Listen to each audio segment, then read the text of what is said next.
Ang langit ay tila nagagalit. Ang kulog ay dumadagundong na parang mga bombang sumasabog sa kalangitan, habang ang kidlat ay paminsan-minsang humihiwa sa madilim na gabi, nagbibigay ng panandaliang liwanag sa isang masukal na bundok sa probinsya. Ang ulan ay bumubuhos nang walang awa hinuhugasan ng lupa at tinatangkang lunurin ang lahat ng ingay sa paligid. Sa gitna ng bagyong ito, isang itim na luxury car, isang Mercedes-Benz na nagkakahalaga ng milyon-milyon ang pilit na umaakyat sa maputik at bakubakong daan. Ang makina nito ay umuungol na hihirapan sa lupang hindi naman ginawa para sa mga gulong nito. Sa loob ng sasakyan, ang hangin ay mas mabigat pa kaysa sa bagyo sa labas. Si Ruben, ang 25 anyos na chairman ng malawak na business empire, ay nakaupo sa backseat. Ang kanyang mukha na karaniwang puno ng awtoridad ngayon ay puno ng pagkabigla at galit. Sa kanyang kaliwa ay nakaupo ang kanyang nag-iisang anak na lalaki, si Christian, na nanginginig ang mga kamay habang hawak ang isang folder. Sa passenger seat, sa harap naman ay si Katrina, ang asawa ni Christian, na ang mga mata ay matatalim at walang emosyon habang nakatingin sa rearview mirror. "Itigil niyo ang sasakyan!" Sigaw ni Ruben, ang boses niya ay nanginginig sa galit. "Saan niyo ako dadalhin? Mga hayop kayo!" Hindi sumagot si Christian. Ang kanyang mga mata ay nanlalaki puno ng takot, ngunit kontrolado ng isang mas malalim na desperasyon. Lumingon si Katrina. Mula sa harap ang kanyang boses ay malamig at matalas parang yelo. "Papapirmahan niyo na lang, kasi ang transfer documents. Kapag ginawa niyo yon, ihahatid namin kayo pauwi. Simple lang." "Ibigay ko sa inyo ang kumpanya." Tumawa si Ruben nang mapakla isang tawang puno ng sakit. "Para ano?" "Para lustayin niyo sa sugal at luho. Alam ko ang lahat. Christian, alam ko ang mga utang mo sa kasino. Alam ko na bangkarote ka na." Napahigpit ang hawak ni Christian sa manibela ng folder. "Pakailangan ko ng tulong mo ngayon. Kapag hindi ko nabayaran ang mga yon, papatayin nila ako." "E di mamatay ka." Bulyaw ni Ruben sabay hablot sa folder mula sa kamay ni Christian. Sa isang iglap, pinunit niya ang mga dokumento sa harap mismo ng kanyang anak. Ang tunog ng napupunit na papel ay parang sampal sa katahimikan ng sasakyan. Ibinato niya ang mga piraso ng papel sa mukha ni Christian. "Wala kang makukuha sa akin, kahit 5 duling tatanggalan kita ng mana. Bukas na bukas din, ipapatawag ko ang mga abogado ko." "Christian, gawin mo na." Sigaw ni Katrina, ang kanyang pasensya ay ubos na. Sa sobrang taranta at takot na mawalan ng lahat, na wala sa sarili si Christian. "Tumahimik ka, matanda." Hinablot ni Christian ang kwelyo ng kanyang ama. Nagbuno sila sa loob ng masikip na sasakyan habang umaalog ito dahil sa bakubakong daan. Si Ruben, kahit matanda na, ay nanlaban buong lakas. Sinampal niya si Christian sa pisngi, isang malakas na pak na umalingaw-ngaw. "Wala kang kwentang, anak!" Sigaw ni Ruben. Sa sobrang hiya at galit, tinulak ni Christian ang kanyang ama ng buong lakas. Blag! Tumama ang ulo ni Ruben sa matigas na salamin ng bintana. Isang malutong na tunog ang narinig, kasunod ang biglaang katahimikan ni Ruben. Ang kanyang katawan ay bumagsak sa leather seat, ang mga mata ay nakadilat, ngunit wala ng buhay. Isang patak ng dugo ang dahan-dahang umagos mula sa kanyang sentido. Huminto ang sasakyan. Tanging ang tunog ng ulan at ang mabigat na paghinga ni Christian ang maririnig. "Pa." Tawag ni Christian, ang boses ay nanginginig na parang bata. "Pagumising ka dyan. Huwag kang magbiro." Tinapik-tapik niya ang pisngi ng ama. Walang reaksyon. "Diyos ko, anong nagawa ko?" Nagsimulang umiyak si Christian, sinasabunutan ng sarili. Patay na siya. Napatay ko si Papa. Si Katrina ay mabilis na bumaba sa sasakyan at binuksan ang pinto sa backseat. Walang emosyon niyang tiningnan ang biyenan. Hinawakan niya ang pulso nito. Mahina, halos wala na, pero nandoon pa rin ang pulso. Buhay pa si Ruben.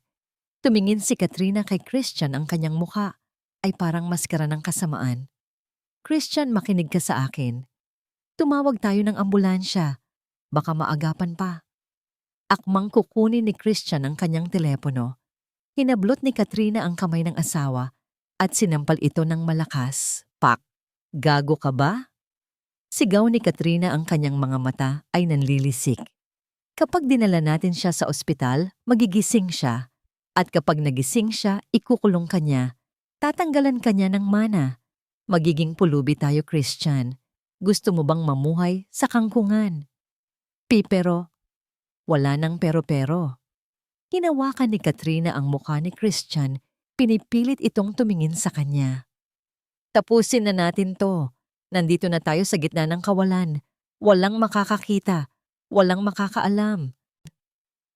Nanlaki ang mga mata ni Christian nang maunawaan ang ibig sabihin ng asawa. Ililibing natin siya. Siya o tayo, Christian? Mamili ka. Sa labas ang ulan ay lalo pang lumakas, tila sinusubukan pigilan ang krimen na mangyayari. Pero, huli na. Ang kasakiman ay mas malakas kaysa sa konsensya. Sa hindi kalayuan, sa isang maliit at sirang kubo, sa gilid ng bundok, gising pa si Michelle. Si Michelle, 40 anyos, ay nakasuot ng punit-punit na raincoat at bota. Ang kanyang mukha ay may bakas ng pagod at hirap ng buhay, pero ang kanyang mga mata ay matapang. Lumabas siya sa gitna ng bagyo, hindi dahil gusto niya, kundi dahil kailangan. Ang kanyang maliit na taniman ng gulay, ang tanging pinagkukunan niya ng pagkain at pera, ay nasa panganib na maanood ng baha. Diyos ko, huwag naman sana masira ang mga pechay. Bulong niya sa sarili habang inaayos ang kanal ng tubig gamit ang isang pala. Ang putik ay hanggang tuhod na niya. Bigla siyang natigilan nang makita ang dalawang sinag ng ilaw na humihiwa sa dilim. Sino ang aakyat dito sa ganitong oras ng gabi at sa ganitong panahon? Tanong niya sa isip. Pinatay ni Michelle ang kanyang flashlight at mabilis na nagtago sa likod ng malaking bato. Ang kanyang puso ay kumakabog ng mabilis. Dito sa liblib na lugar, ang mga estranghero ay kadalasang nagdadala ng gulo. Mula sa kanyang pinagtataguan, nakita niya ang itim na sasakyan na huminto sa clearing mga 50 metro ang layo mula sa kanya. Nakita niya ang isang lalaki at isang babae na bumaba. Nakakapote sila, pero halata sa kilos nila na hindi sila sanay sa hirap. Nakita ni Michelle ang lalaki na nagbukas ng trunk at naglabas ng pala.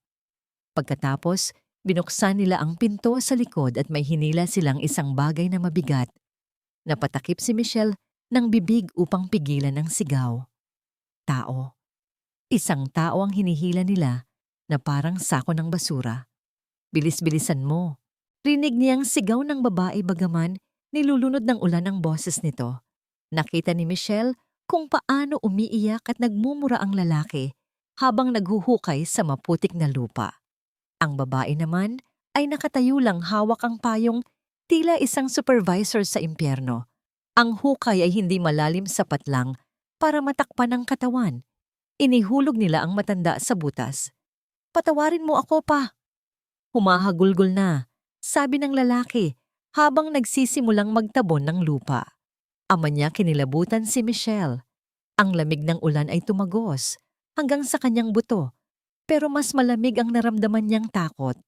Anak na inililibing ang sariling ama. Sinubukan ni Michelle na gumalaw na sumigaw, pero nanigas siya sa takot. Alam niyang kapag nagpakita siya, siya ang isusunod na ilibing. Wala siyang laban. Wala siyang armas kundi ang pala niya. Ilang minuto pa ang lumipas na tapos na ang krimen. Ang hukay ay pantay na sa lupa. Ang lalaki at babae ay mabilis na sumakay sa sasakyan. Umungol ang makina. At mabilis na umalis ang itim na Mercedes-Benz. Iniiwan ang bakas ng gulong sa putik. At ang isang sariwang libingan. Nang mawala na ang ilaw ng sasakyan, tumakbo si Michelle patungo sa hukay. Nadulas siya ng ilang beses sa putik, nagasgasan ang mga kamay sa matatalim na bato, pero hindi niya ininda ang sakit. Pagdating sa harap ng pinagtambakan ng lupa, lumuhod siya. Diyos ko, patawarin niyo ako kung huli na. Dasal niya. Itinapon niya ang kanyang pala at ginamit ang kanyang mga kamay. Kinalaykay niya ang putik ng buong lakas. Ang kanyang mga kuko ay napuno ng lupa at dugo, pero hindi siya tumigil. Bawat segundo ay mahalaga. Bawat sandok ng lupa ay laban sa kamatayan. Gumising ka, lumaban ka. Sigaw ni Michelle, sa lupa ang kanyang luha ay humahalo sa ulan. Ang lupa ay mabigat at madulas, parang ayaw nitong ibigay ang biktima. Pero si Michelle ay sanay sa hirap. Ang kanyang mga braso na pinatigas ng pagbubungkal ng lupa sa loob ng maraming taon ay hindi bumigay. At doon sa gitna ng kidlat, nakita niya ito. Isang kamay. Isang maputlang kamay ang lumitaw mula sa putik. Ang mga daliri nito ay bahagyang gumalaw, isang senyales ng buhay, isang huling pagkapit sa mundo. Nandito ako. Huwag kang bibitaw. Sigaw ni Michelle. Hinawakan niya ang kamay ni Ruben ng mahigpit na parang ang pagbitaw ay nangangahulugan ng katapusan ng mundo. Sa gabing iyon, ng pagkakanulo, isang estranghero ang naging huling pag-asa ng isang taong tinalikuran ng sariling kadugo. At ito pa lamang ang simula. Ang ulan ay parang mga karayom na tumutusok sa balat ni Michelle. Basang-basa na siya at ang lamig ay kumakain na sa kanyang lakas, ngunit hindi siya tumigil. Ang kamay na lumitaw mula sa lupa ay nakakuyom, nanginginig, nagmamakaawa. Kumapit ka. Huwag kang bibitaw. Sigaw ni Michelle, bagaman alam niyang hindi siya nito naririnig sa lakas ng hangin. Lumuhod siya sa maputik na hukay at hinawakan ang pulso ni Ruben. Malamig ito, kasing lamig ng bangkay. Ginamit niya ang buong lakas ng kanyang katawan para hilahin ito, ngunit ang basang lupa ay parang kumunoy, hinihigop nito pabalik ang matanda. Ayaw mo siyang ibigay, ha? Bulong ni Michelle. Sa lupa ang kanyang mga mata ay nag-aapoy sa galit. Pwes aagawin ko siya sa'yo. Sa isang huling buwelo, sumigaw si Michelle at hinila ang balikat ng matanda. Squelch, isang nakakadiring tunog ang narinig nang kumawala ang katawan ni Ruben mula sa putik. Bumagsak ang itaas na bahagi ng katawan nito sa dibdib ni Michelle. Ang mukha ni Ruben ay nababalot ng makapal na putik.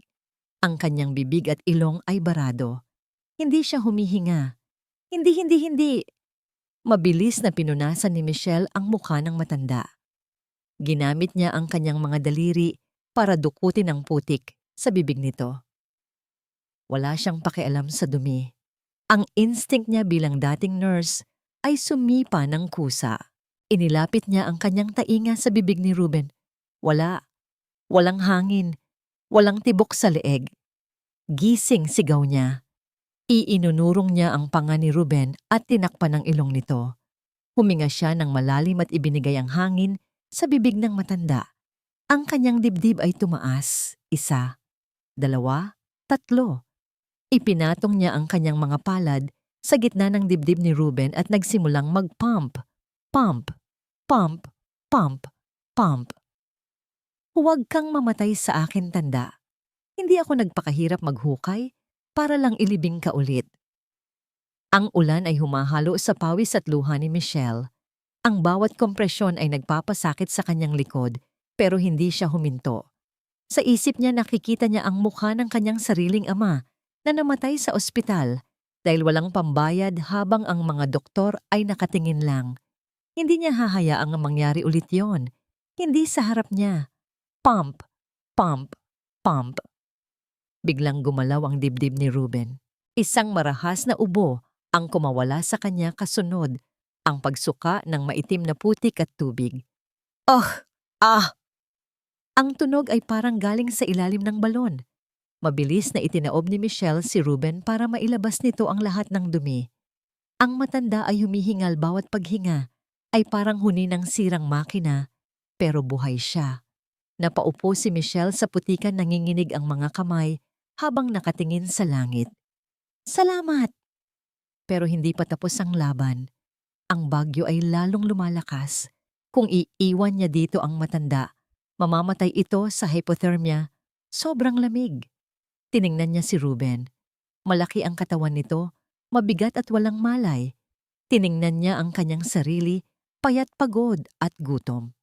Bahala na. Bulong niya. Hinawakan niya si Ruben sa ilalim ng kilikili. At sinubukan itong itayo. Mabigat. Sobrang bigat. Parang buhat niya ang mundo. Kailangan nating maglakad. Tulungan mo ako. Pakiusap niya sa walang malay na matanda. Isinampa niya ang braso ni Ruben sa kanyang balikat. Ang bawat hakbang paakyat sa madulas na burol ay isang pasakit. Ilang beses silang nadulas at gumulong pabalik sa putikan. Ilang beses na sumubsob ang mukha ni Michelle sa lupa, nalasahan ng pait ng putik at dugo mula sa kanyang nagasgas na labi. Konting tiis na lang. Konti na lang. Ang kanyang mga binti ay nanginginig, ang kanyang baga ay parang sinusunog, pero ang kanyang isip ay nakapokus lang sa isang bagay, ang maliit na ilaw ng lampara sa kanyang kubo. Sa loob ng kubo, ang tunog ng bagyo ay medyo humina, napalitan ng tunog ng tumutulong tubig sa yero. Ibinagsak ni Michelle si Ruben sa kanyang lumang papag na gawa sa kawayan. Ang kubo ay maliit lang, isang kwarto na nagsisilbing sala, kusina at tulugan. Ang mga dingding ay gawa sa tagpi-tagping kahoy at plywood. Mabilis na kumilos si Michelle. Alam niyang ang lamig ang pangalawang papatay sa matanda. Kumuha siya ng gunting at walang alinlangan na ginupit ang mamahaling suit ni Ruben. Ang tela ay imported na silk bagay na hindi pa nahahawakan ni Michelle sa tanang buhay niya, pero ngayon ay puno ito ng putik at dugo. Nang mahubaran niya ito, tumambad sa kanya ang katawan ng matanda. Puno ng pasa ang braso at dibdib nito, senyales ng panlalaban. At sa ulo nito, may malaking bukol at sugat na dumudugo pa rin. Kumuha si Michelle ng mainit na tubig at malinis na basahan. Dahan-dahan niyang nilinis ang katawan ni Ruben. Habang ginagawa ito, napansin niya ang isang bagay sa pulso ng matanda. Isang relo. Isang gintong Rolex na may mga diamante. Napalunok si Michelle. Alam niyang ang relong iyon ay mas mahal pa sa buong lupain na tinitirikan ng bahay niya. Sino ka ba talaga? Bulong niya habang tinititigan ang mukha ng matanda. Kahit puno ng putik, may dignidad pa rin sa mukha nito. Ito ay mukha ng isang taong sanay mag-utos, hindi sanay sumunod. Binalot niya si Ruben ng 3 makakapal na kumot. Pagkatapos nagpakulo siya ng tubig at naghanda ng salabat luya tea para pampainit. Umupo siya sa tabi ng papag, binabantayan ang paghinga ng matanda. Ang kamay niya ay hawak ang isang lumang keypad phone. Hinihintay niyang magka-signal para makatawag ng tulong. Kailangan ko tumawag ng pulis o ambulansya. Isip niya. Kailangan malaman ng pamilya niya. Sa sandaling iyon, umungol si Ruben. Ang kanyang mga mata ay dahan-dahang bumukas. Pula ang mga ito at puno ng kalituhan. Nasaan? Ako. Ang boses niya ay garalgal at mahina. Nasa bahay ko kayo. Mabilis na sagot ni Michelle, inilagay ang kamay sa noo ng matanda. Mainit ito. Nilalagnat na siya. Ligtas na kayo. Huwag kayong gumalaw. Sinubukan ni Ruben na bumangon, pero napangiwi siya sa sakit. Humawak siya sa kanyang ulo. Ang anak ko. Huwag kayong mag-alala. Sabi ni Michelle, pinipindot ang keypad ng kanyang telepono. Sa wakas nagkaroon ng isang bar ng signal. Tatawag ako ng pulis. Sasabihin natin sa kanila kung saan kayo tinapon. Mahuhuli natin kung sino ang gumawa nito sa inyo. Nang marinig ni Ruben ang salitang pulis, biglang nagbago ang kanyang ekspresyon. Ang takot ay napalitan ng isang matinding alarma. Kahit mahina, hinablot ni Ruben ang pulso ni Michelle nang may nakakagulat na lakas. Huwag, pigil ni Ruben. Ang kanyang mga mata ay nanlalaki na katitig nang diretso kay Michelle. Nagulat si Michelle. Pero kailangan niyo ng doktor. Kailangan niyo ng hustisya. Muntik na kayong patayin. Hindi mo naiintindihan. Ang luha ay namuo sa mga mata ng matandang bilyonaryo. Ang dignidad niya ay gumuho na palitan ng sakit ng isang ama. Huwag kang tatawag ng pulis. Parang awa mo na. Bakit sino ang gumawa nito sa inyo, bay? Tanong ni Michelle. Bagaman may kutob na siya base sa nakita niya kanina. Pumikit si Ruben ng mariin at kasabay ng pagtulo ng luha sa kanyang pisngi, binigkas niya ang katotohanang mas masakit pa sa kanyang mga sugat. Ang anak ko, ang sarili kong anak ang naglibing sa akin. Nabitawan ni Michelle ang telepono. Blag. Tiningnan niya ang matanda. Nakita niya ang isang makapangyarihang tao na winasak ng sariling dugo. Kung tatawag siya ng pulis, baka balikan siya ng anak nito para tapusin ang trabaho. At sa pagkakataong ito, pati si Michelle ay madadamay. Kung malalaman nilang buhay ako, dagdag ni Ruben ang boses ay naging bulong na lang. Papatayin nila tayong dalawa. Hawak nila ang pulis. Hawak nila ang lahat. Napatingin si Michelle sa bintana sa labas kung saan ang kadiliman ay tila nagtatago ng mga halimaw. Napagtanto niya na sa paghukay niya sa matandang ito, hindi lang buhay ang nailigtas niya. Nahukay din niya ang isang gulo na pwedeng lumamon sa kanya ng buo. Ibinalik niya ang telepono sa bulsa. Sige, sabi ni Michelle nang may determinasyon kahit na nanginginig ang kanyang loob. Kumuha siya ng karayom at sinulid mula sa kanyang sewing kit. Dinisimpektahan niya ito sa apoy ng lampara. Hindi ako tatawag ng pulis, pero kailangan kong tahiin ang sugat mo sa ulo. Masakit to, kaya tibayan mo ang loob mo. Tumango si Ruben at sa unang pagkakataon, tiningnan niya si Michelle, hindi bilang isang estranghero, kundi bilang ang nag-iisang kakampi niya sa mundong tumalikod sa kanya. Sa loob ng munting kubo, ang hangin ay amoy alkohol at takot. Ang liwanag mula sa isang maliit na gasera ay sumasayaw sa dingding, gumagawa ng malalaking anino na tila mga multo. Si Michelle ay nakaupo sa tabi ni Ruben. Sa kanyang kamay ay isang karayom na pinaapoy sa sulo ng kandila at isang sinulid na galing sa kanyang sewing kit. Wala siyang anesthesia. Ang tanging pampamanhid nila ay isang bote ng lambanog coconut wine na matagal nang nakatago sa ilalim ng lababo. Ito ang natutunan ko noong nurse pa ako sa emergency room. Sabi ni Michelle, ang kanyang boses ay kalmado, ngunit ang kanyang noo ay pinapawisan. Kapag tinusok ko na ang balat, huwag kayong gagalaw, kahit gaano kasakit. Tumango si Ruben. Ang kanyang muka ay maputla, halos kulay abo na, pero ang kanyang mga mata ay determinado. Uminom siya ng isang lagok ng lambanog. Ang tapang ng alak ay gumuhit sa kanyang lalamunan, pero wala itong binatbat sa sakit ng kanyang puso. Gawin mo na utos ni Ruben. Huminga ng malalim si Michelle. Itinapat niya ang karayom sa nagangang sugat sa noo ng bilyonaryo. Tusok. Napahigpit ang hawak ni Ruben sa gilid ng kawayang papag. Ang kanyang mga ugat sa leeg ay lumabas. Napapikit siya ng mariin at isang mahinang ungol ang kumawala sa kanyang lalamunan. Sorry. Bulong ni Michelle habang mabilis at maingat na itinatahi ang balat. Pasok, hila, buhol, paulit-ulit. Bawat tahi ay parang siglo ang tagal. Ang dugo ay patuloy na tumutulo humahalo sa pawis ni Ruben. Bakit? Nagsalita si Ruben habang nakapikit, sinusubukang ilihis ang isip sa sakit. Bakit? Nurse ka dati, pero nasa bundok ka ngayon. Hindi huminto si Michelle sa pagtatahi. Dahil minsan ang paggawa ng tama ay siya pang ikakapahamak mo. Tinalikuran ko ang utos ng direktor ng ospital na unahin ang mayaman kaysa sa agaw buhay na mahirap, kaya tinanggal nila ako. Napadilat si Ruben.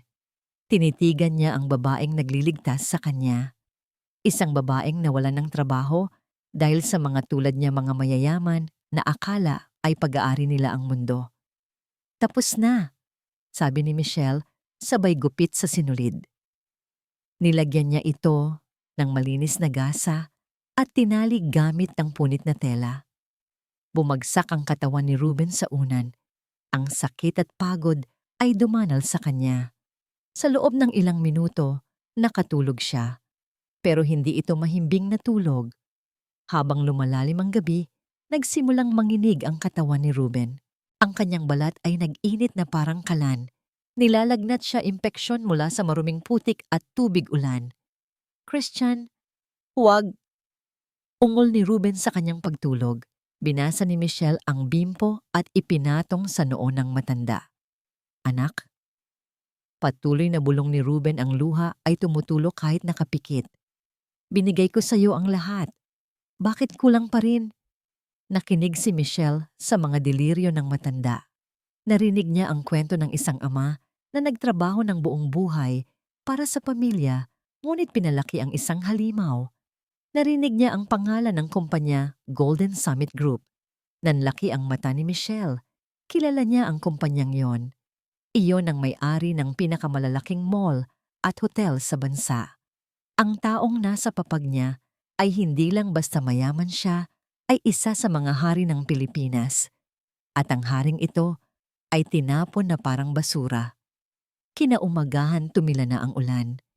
Ang araw ay sumikat na nagbigay liwanag sa crime scene. Isang itim na Mercedes-Benz ang dahan-dahang bumalik sa paanan ng bundok. Bumaba si Christian.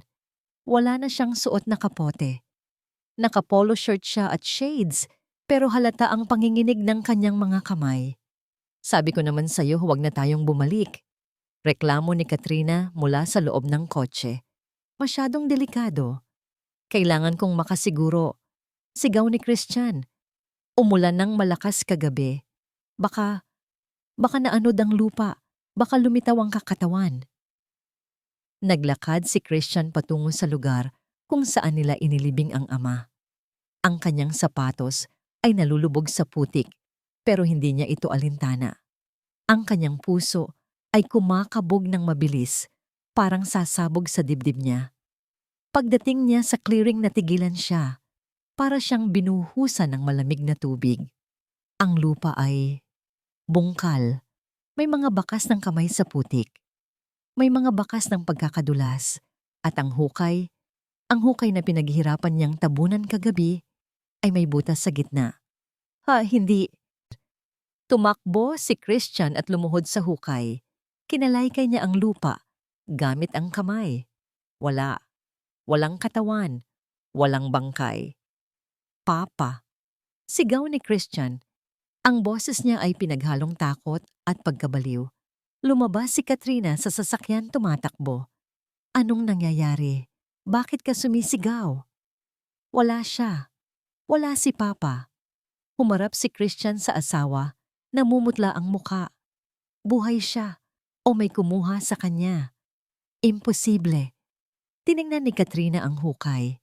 Nakita niya ang ebidensya. May naghukay, may nakakita sa atin. Sa sandaling iyon, ang takot ni Christian ay naging matinding paranoia.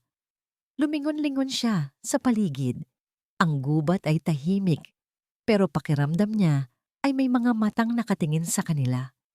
Anong gagawin natin kapag nakabalik siya sa Maynila? Tapos na tayo, Katrina. Ipapakulong niya ako. Sinampal ni Katrina si Christian para pakalmahin ito. Umayos ka. Walang mangyayari sa atin kung uunahan natin siya. Kinuha ni Katrina ang kanyang cellphone at nagdial ng numero. Sino ang tinatawagan mo? Tanong ni Christian. Yung taong kayang gumawa ng maruming trabaho. Sagot ni Katrina. Pagkalipas ng 5 minuto isang police patrol car ang dumating. Bumaba ang isang lalaking nakauniforme ng pulis. May malaking tiyan at maitim na budhi. Si Chief Carlo ang hepe ng pulisya sa bayang iyon.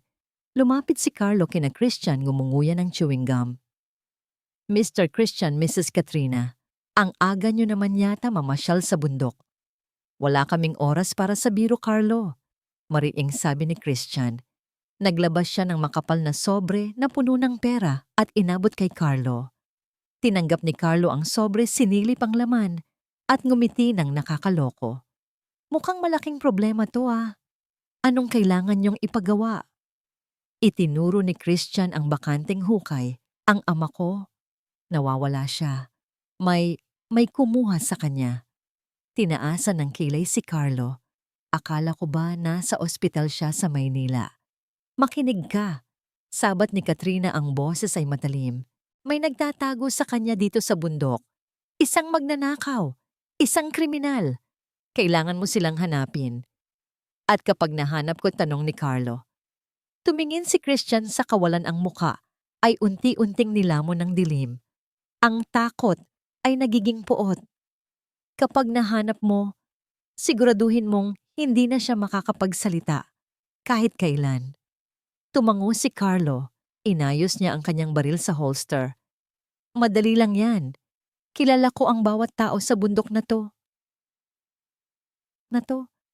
Kung may sugatan na matanda dito, amoy na amoy ko na kung saan siya dinala. Yumuko si Carlo at tiningnan ang mga bakas ng paa sa putik. Isang pares ng bota at isang pares ng kaladkad ng paa. Papunta doon. Turo ni Carlo sa direksyon ng isang maliit na usok na nanggagaling sa likod ng mga puno. Sa kubo ng dating nurse na si Michelle. Ngumisi si Christian. Kunin mo siya. Patayin mo silang lahat. Nanigas ang buong katawan ni Michelle nang makita niyang nakatingin si Chief Carlo sa palanggana. Ang tubig doon ay kulay rosas dahil sa dugo, ang dugong nanggaling sa sugat ni Ruben. Sa ilalim ng sahig na pahawak si Ruben sa kanyang dibdib. Ang alikabok mula sa mga yabag ng pulis ay nahuhulog sa kanyang mga mata, pero hindi siya kumurap. Rinig na rinig niya ang bawat salita. Dahan-dahang lumapit si Carlo sa mesa. Isinasawsaw niya ang dulo ng kanyang baton sa madugong tubig at inamoy ito. Amoy lansa. Sabi ni Carlo, ang kanyang mga mata ay nanlilisik na nakatingin kay Michelle. Dugo to. Sariwang dugo. Lumapit siya kay Michelle, hinablot ang buhok nito at puwersahang pinatayo. Saan galing ang dugong to? Umamin ka. Tinatago mo ba siya dito? Napadaing si Michelle sa sakit, pero alam niyang ito na ang oras para sa pinakamatinding pag-arte ng buhay niya. Kung magkakamali siya ng isang salita, patay silang dalawa. Bigla siyang humalakhak ng malakas, isang tawang nakakapanindig balahibo. Ha! Dugo, gusto mo? Masarap yan, sigaw ni Michelle. Nagpupumiglas siya at tumakbo papunta sa sulok ng kusina. Hinablot niya ang isang patay na manok na nakasabit sa pader. Isang manok. Nakakatayin pa lang sana niya para ibenta. Pero ngayon ginawa niya itong props sa kanyang dula. Hinawakan niya ang leeg ng manok na may hiwa at ipinakita ang dugo sa kamay niya. Kakatayin ko si Putol. Kakainin ko siya hilaw. Gusto mo hati tayo? Sigaw niya habang ipinapahid ang dugo ng manok sa kanyang sariling muka at damit.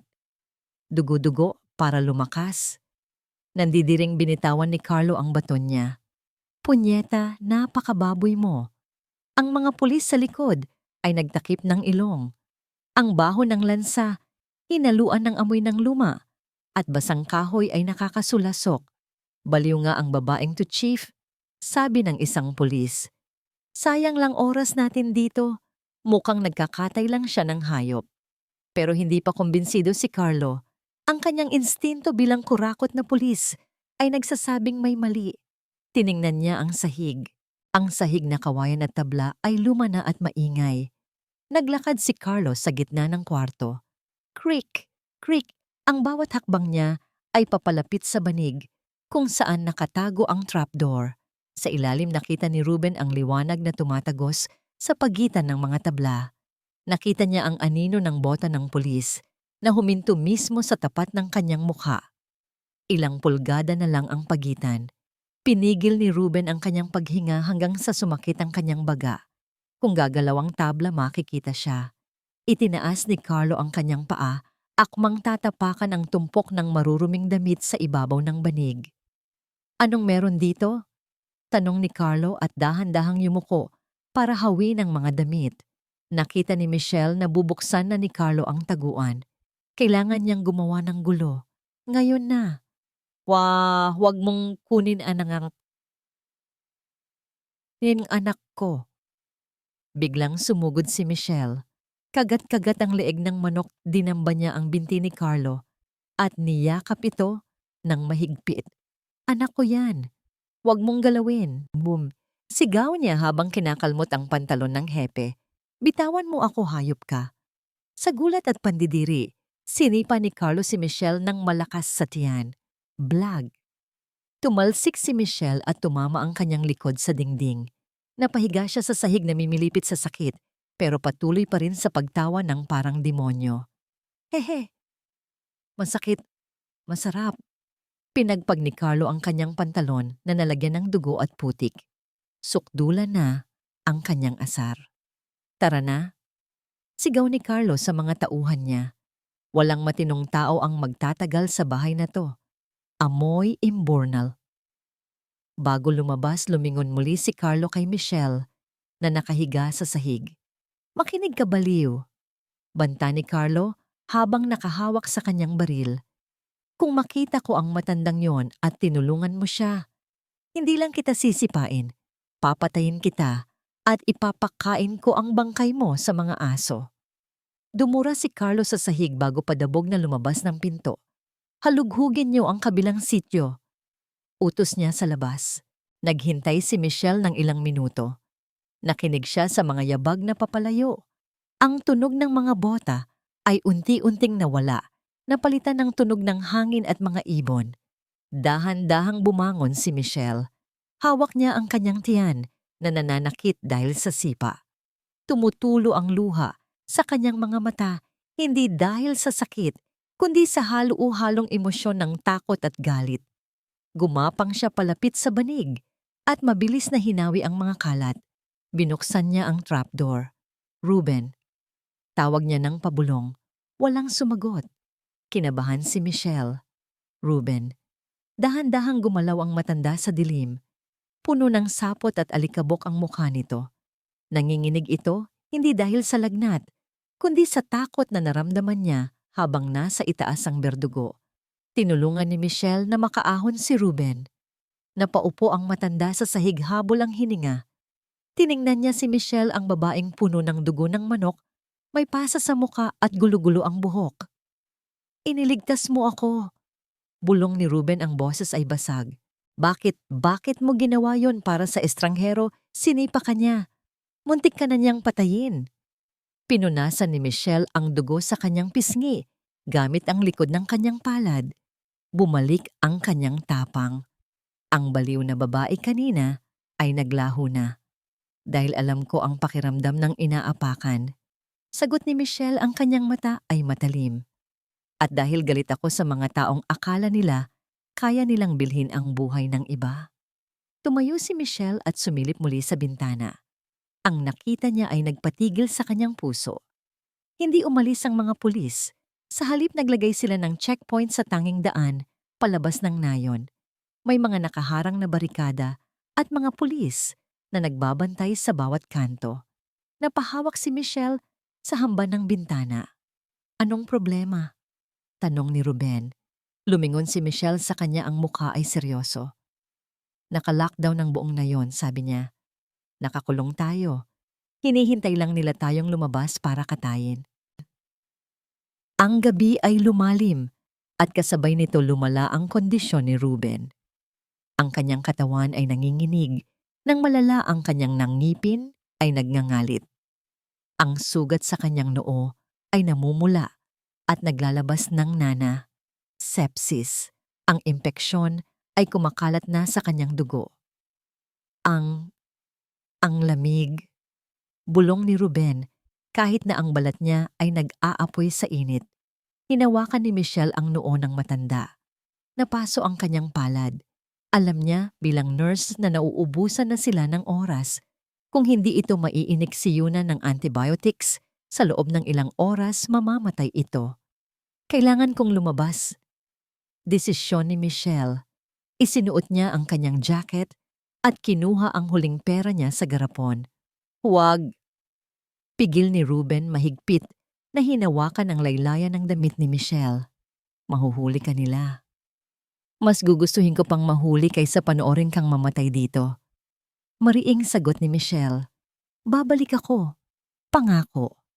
Tinanggal niya ang pagkakahawak ni Ruben at mabilis na lumabas sa dilim. Ang Barangay Health Center ay nasa sentro ng nayon. Tahimik ang paligid, tanging ang ilaw sa loob ng klinika ang nakabukas. Pumasok si Michelle nang nakayuko, suot ang hood ng kanyang jacket. Sa loob nakaupo sa desk si Glenda, ang midwife ng barangay.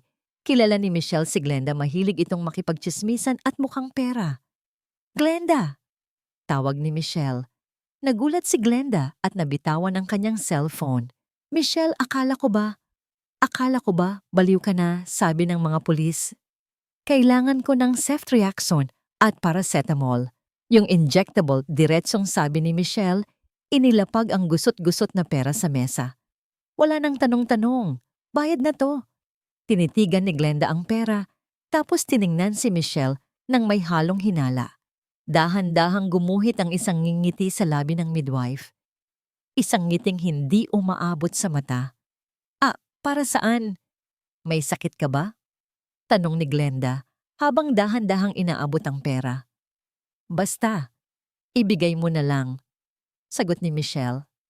Sige, kukuha lang ako sa stock room sa likod. Saglit lang ha, sabi ni Glenda. Tumayo ito at pumasok sa kabilang kwarto.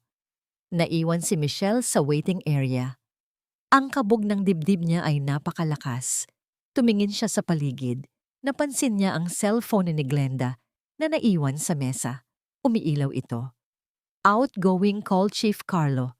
Nanlaki ang mga mata ni Michelle. Hindi kumuha ng gamot si Glenda. Tumawag ito ng pulis. Traidor, bulong ni Michelle.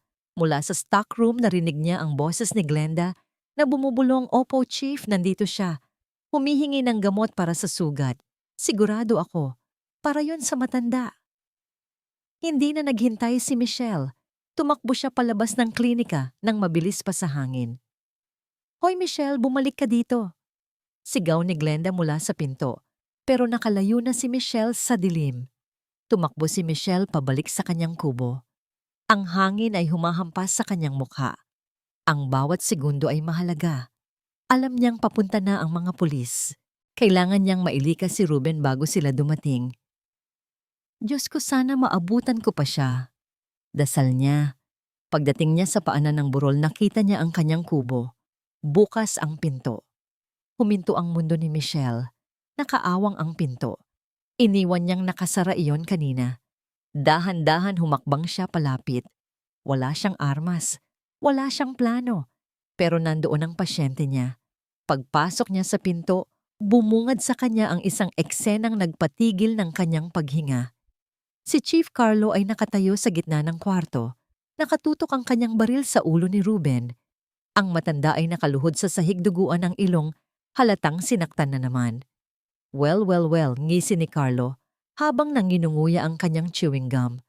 Bumalik din ang baliw na nurse. Sabi ko na nga ba masyado kang maawain. Pakawalan mo siya. Nanginginig na, sabi ni Michelle. Pakawalan.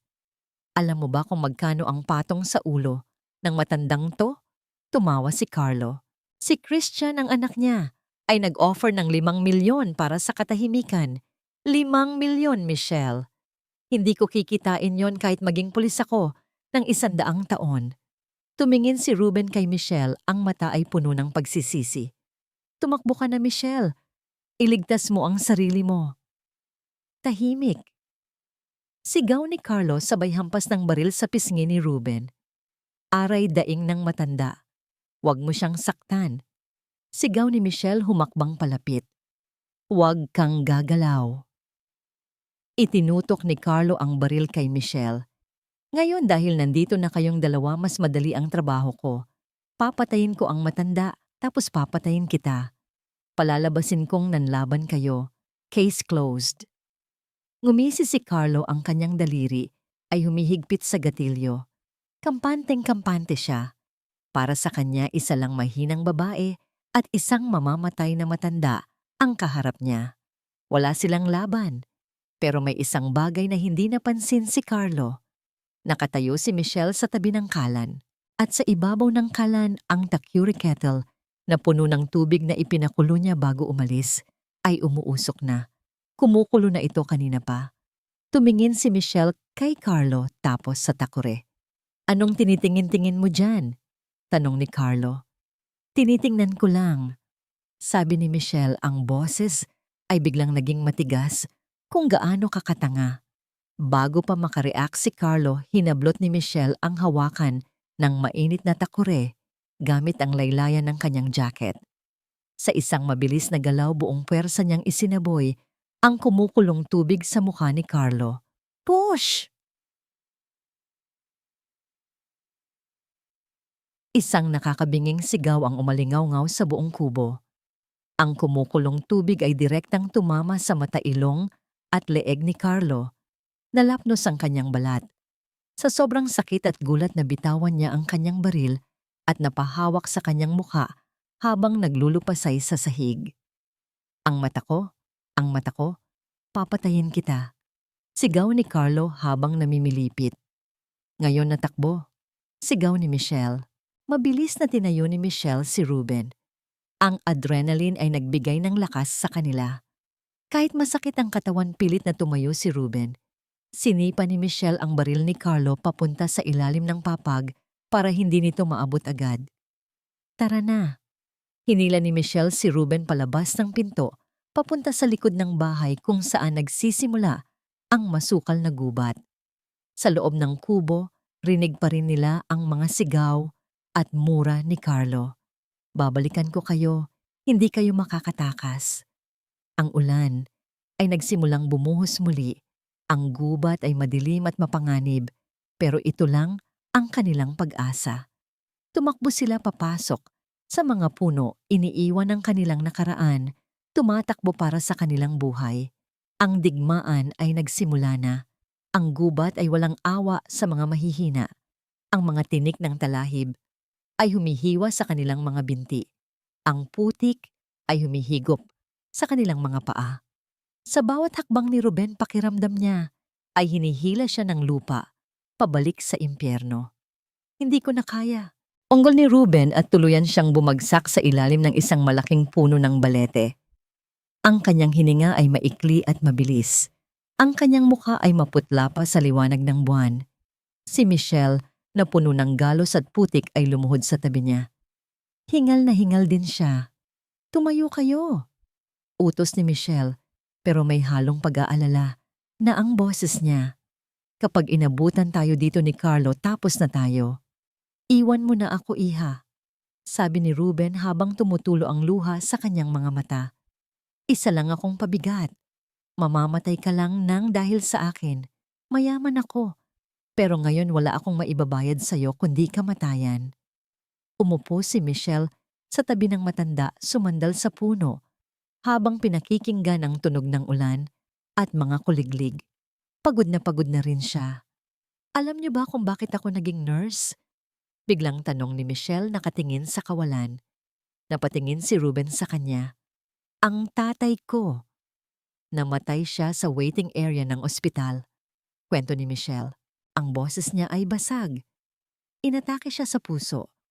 Pero dahil wala kaming depositong pera, hindi siya inasikaso ng mga doktor. Inuna nila yung pasyenteng may HMO card. Hawak ko ang kamay ni tatay habang nalalagutan siya ng hininga. Nangako ako sa sarili ko, hindi na ako papayag na may mamatay sa harap ko kung kaya ko namang tumulong, kahit mayaman, kahit mahirap. Humarap si Michelle kay Ruben, ang kanyang mga mata ay nagniningning sa dilim. Kaya hindi ko kayo iiwan, hindi dahil sa pera nyo, kundi dahil buhay kayo at karapatan nyong mabuhay. Natahimik si Ruben. Ang mga salita ng babaeng ito ay tumagos sa kanyang puso ng mas malalim kaysa sa patalim ng kanyang anak. Sa buong buhay niya bilang negosyante, lahat ng tao ay lumalapit sa kanya para sa pera.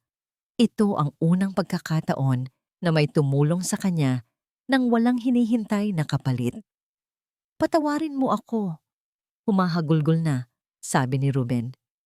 Pinalaki kong halimaw ang anak ko. Binigay ko sa kanya ang lahat ng luho, pero nakalimutan kong turuan siya kung paano maging tao. Kasalanan ko to. Wala na tayong magagawa sa nakaraan. Matigas na sabi ni Michelle, tumatayo at inaabot ang kamay sa matanda. Pero pwede pa nating baguhin ang kinabukasan. May mapupuntahan ba tayo? Yung taong mapagkakatiwalaan nyo.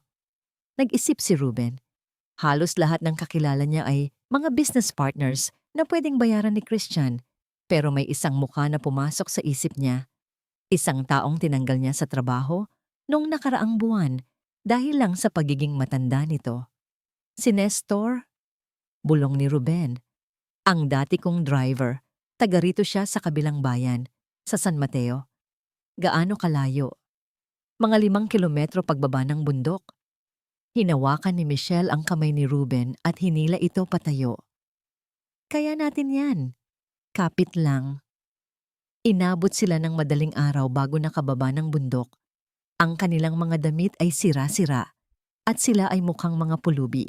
Sa gilid ng isang talahiban nakita nila ang isang maliit na bahay na gawa sa hollow blocks at yero. Sa harap nito ay may nakaparadang lumang saraw jeepney na puno ng mga basket ng gulay. Iyan ang bahay ni Nestor. Turo ni Ruben nanginginig ang tuhod. Lumapit sila sa pinto. Kumatok si Michelle ng mahina pero mabilis. Tok! Tok! Tok! Ilang saglit pa bumukas ang pinto. Lumabas si Nestor, isang 100 anyos na lalaking may puting buhok at simpleng sando. Sino yan ang aga-aga naman? Natigilan si Nestor. Tinitigan niya ang 2 taong nasa harap niya. Ang babaeng mukhang nakipagbuno sa oso at ang matandang lalaki na. Nanlaki ang mga mata ni Nestor. Napahawak siya sa kanyang dibdib. Senyorito Ruben. Nestor, mahinang bati ni Ruben. Diyos ko, multo ba kayo? Napaatras si Nestor. Ibinalita sa TV na nawawala kayo. Sabi nila, patay na kayo. Buhay ako, Nestor, pero papatayin ako ng anak ko kapag nalaman niyang nandito ako. Sabi ni Ruben, kailangan namin ng tulong mo. Sa halip na matakot o magtaboy, biglang lumuhod si Nestor at niyakap ang mga binti ni Ruben. Umiiyak ang matandang driver. Sir, salamat sa Diyos at buhay kayo. Akala ko, hindi na kita makikita. Tumayo ka dyan, Nestor, sabi ni Ruben na antig ang damdamin. Tinanggal kita sa trabaho. Bakit? Sir, 30 taon niyo akong naging driver. Pinag-aral niyo ang mga anak ko. Ang pagtanggal niyo sa akin. Alam kong dahil lang yon sa stress niyo kay Christian. Hindi nawala ang respeto ko sa inyo. Pinapasok sila ni Nestor sa loob ng bahay. Mabilis na naghain ang asawa ni Nestor ng mainit na kape at pandesal. Para kay Ruben, yun ang pinakamasarap na pagkaing natikman niya sa tanang buhay niya. Anong plano niyo, sir? Tanong ni Nestor habang ginagamot ni Michelle ang bagong mga gasgas ni Ruben. Kailangan naming makarating sa Maynila. Sabi ni Michelle, nandoon ang ebidensya laban kay Christian, pero hindi kami pwedeng sumakay ng bus. Siguradong may mga checkpoint ang mga pulis. Tumingin si Nestor sa labas sa kanyang lumang jeep na puno ng repolyo at pechay. Ngayong umaga ang delivery ko sa Balintawak Market sa Maynila. Sabi ni Nestor, kung hindi kayo maselan, pwede ko kayong isabay. Napatingin si Ruben sa jeep. Luma, maingay at amoy lupa. Saan kami uupo? Tanong ni Ruben. Tumingin si Nestor sa kanya ng may awa. Sir, hindi kayo pwedeng umupo sa harap. Masyadong mainit ang mata ng mga pulis. Kailangan niyo pong magtago sa likod, sa ilalim ng mga gulay. Natahimik ang kwarto.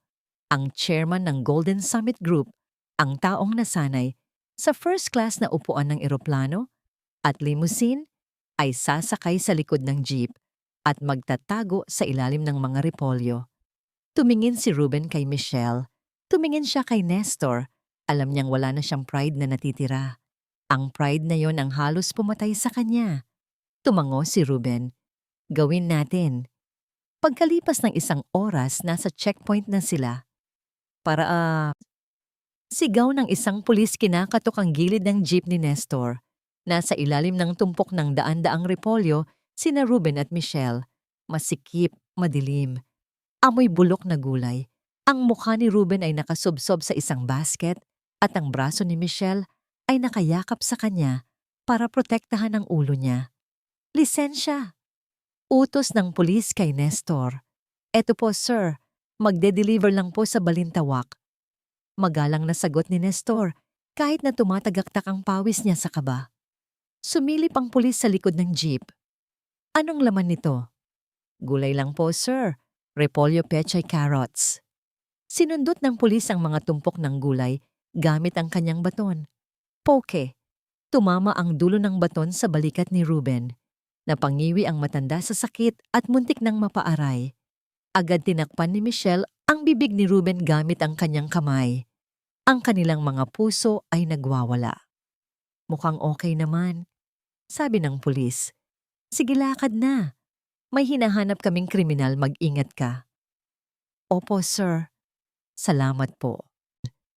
Umunggol ang makina ng lumang jeep at dahan-dahan itong umalis. Nang makalayo na sila, doon lang nakahinga ng maluwag sina Michelle at Ruben. Sa ilalim ng mga gulay sa dilim at dumi, hinawakan ni Ruben ang kamay ni Michelle. Salamat, bulong ng bilyonaryo. Ang jeepney ay tumatakbo patungong Maynila. Dala hindi lang ang mga gulay, kundi ang binhi ng paghihiganti. Ang Maynila ay isang halimaw na may dalawang muka.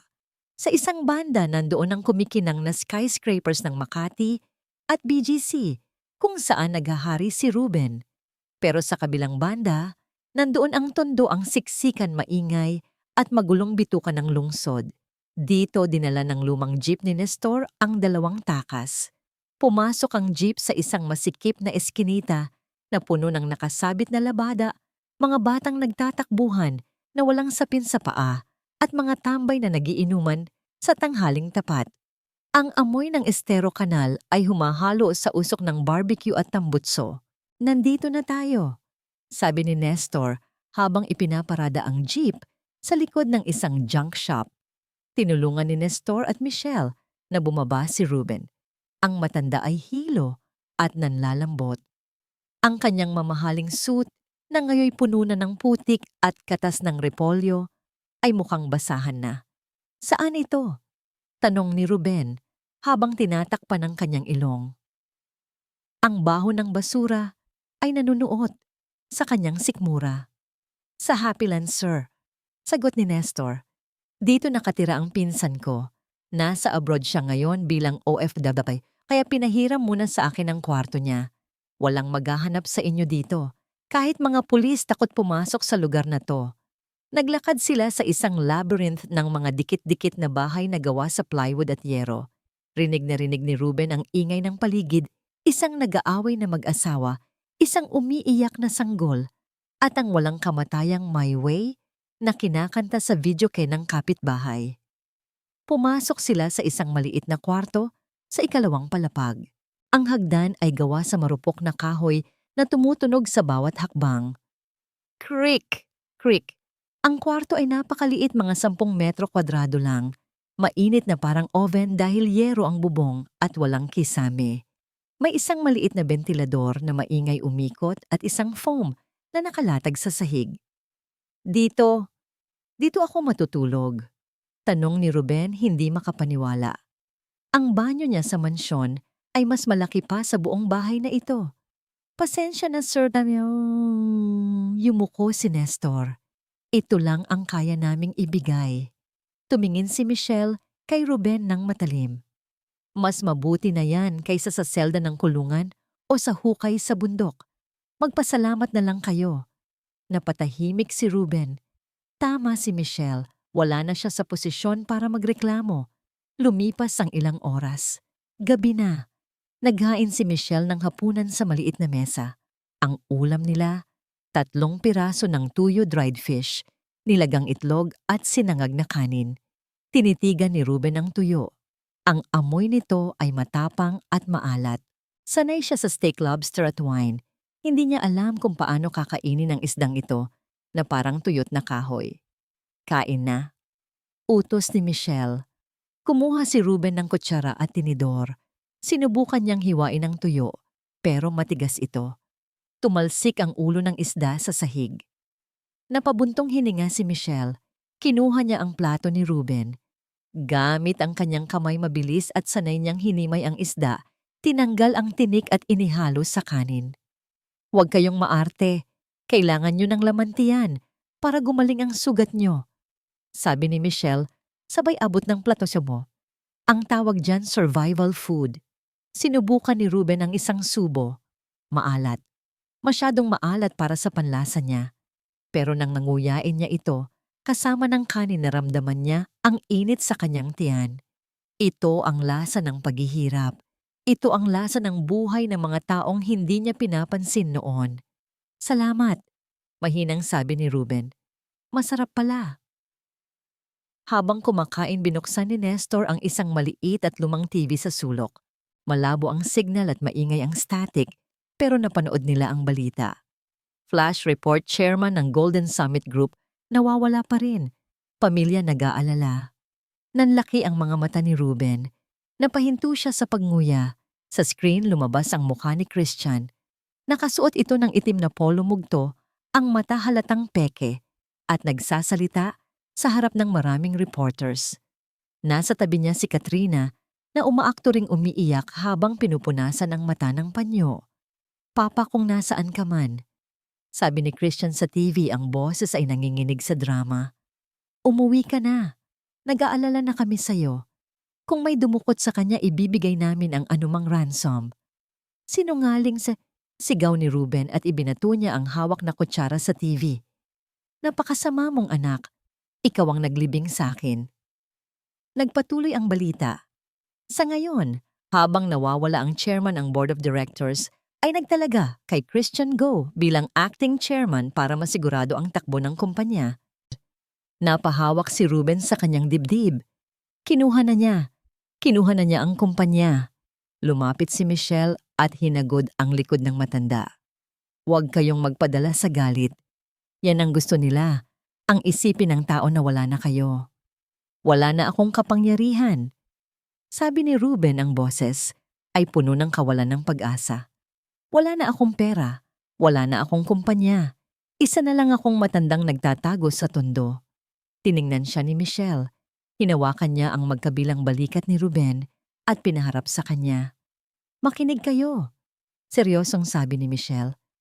Nawala sa inyo ang pera niyo, oo. Pero nandito si Nestor. Nandito ako. Buhay kayo. At hanggat humihinga kayo, hindi pa tapos ang laban. Tumingin si Ruben sa mga mata ni Michelle. Nakita niya ang apoy ng determinasyon na matagal nang nawala sa sarili niyang mga mata. May ebidensya ka, di ba? Tanong ni Michelle. Sabi mo kanina sa bundok, alam mo kung bakit ka gustong patayin ni Christian. Tumango si Ruben. Mayroon. Isang ledger book of accounts at isang USB. Nandoon lahat ng detalye ng money laundering at pagnanakaw ni Christian sa kumpanya para sa sugal niya. Nasaan ang ebidensya? Tanong ni Nestor. Nasa isang safety deposit box sa bangko. Sagot ni Ruben. E di kunin natin, sabi ni Nestor. Hindi ganun kadali. Umiling si Ruben. Para mabuksan ang box sa bangko, kailangan ng susi at biometric scan ng daliri ko. Ang daliri ko nandito, pero ang susi. Napapikit si Ruben, inaalala kung saan niya huling nakita ang susi.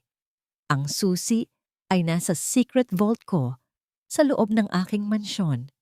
Sa library, sabi ni Ruben.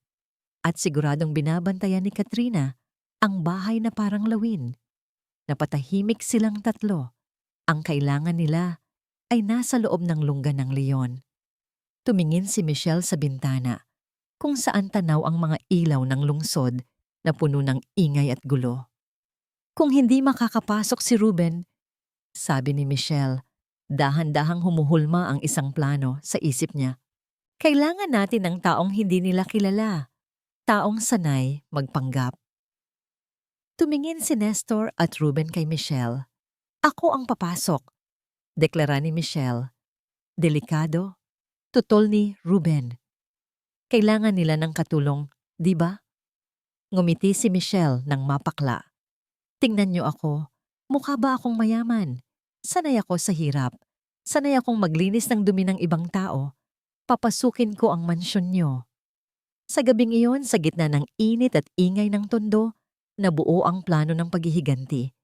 Hindi sa boardroom, hindi sa opisina, kundi sa isang masikip na kwarto sa ibabaw ng kanal. Sa maliit na kwarto sa tondo, ang hangin ay puno ng usok ng sigarilyo at tensyon. Isang lumang dyaryo ang nakalatag sa sahig.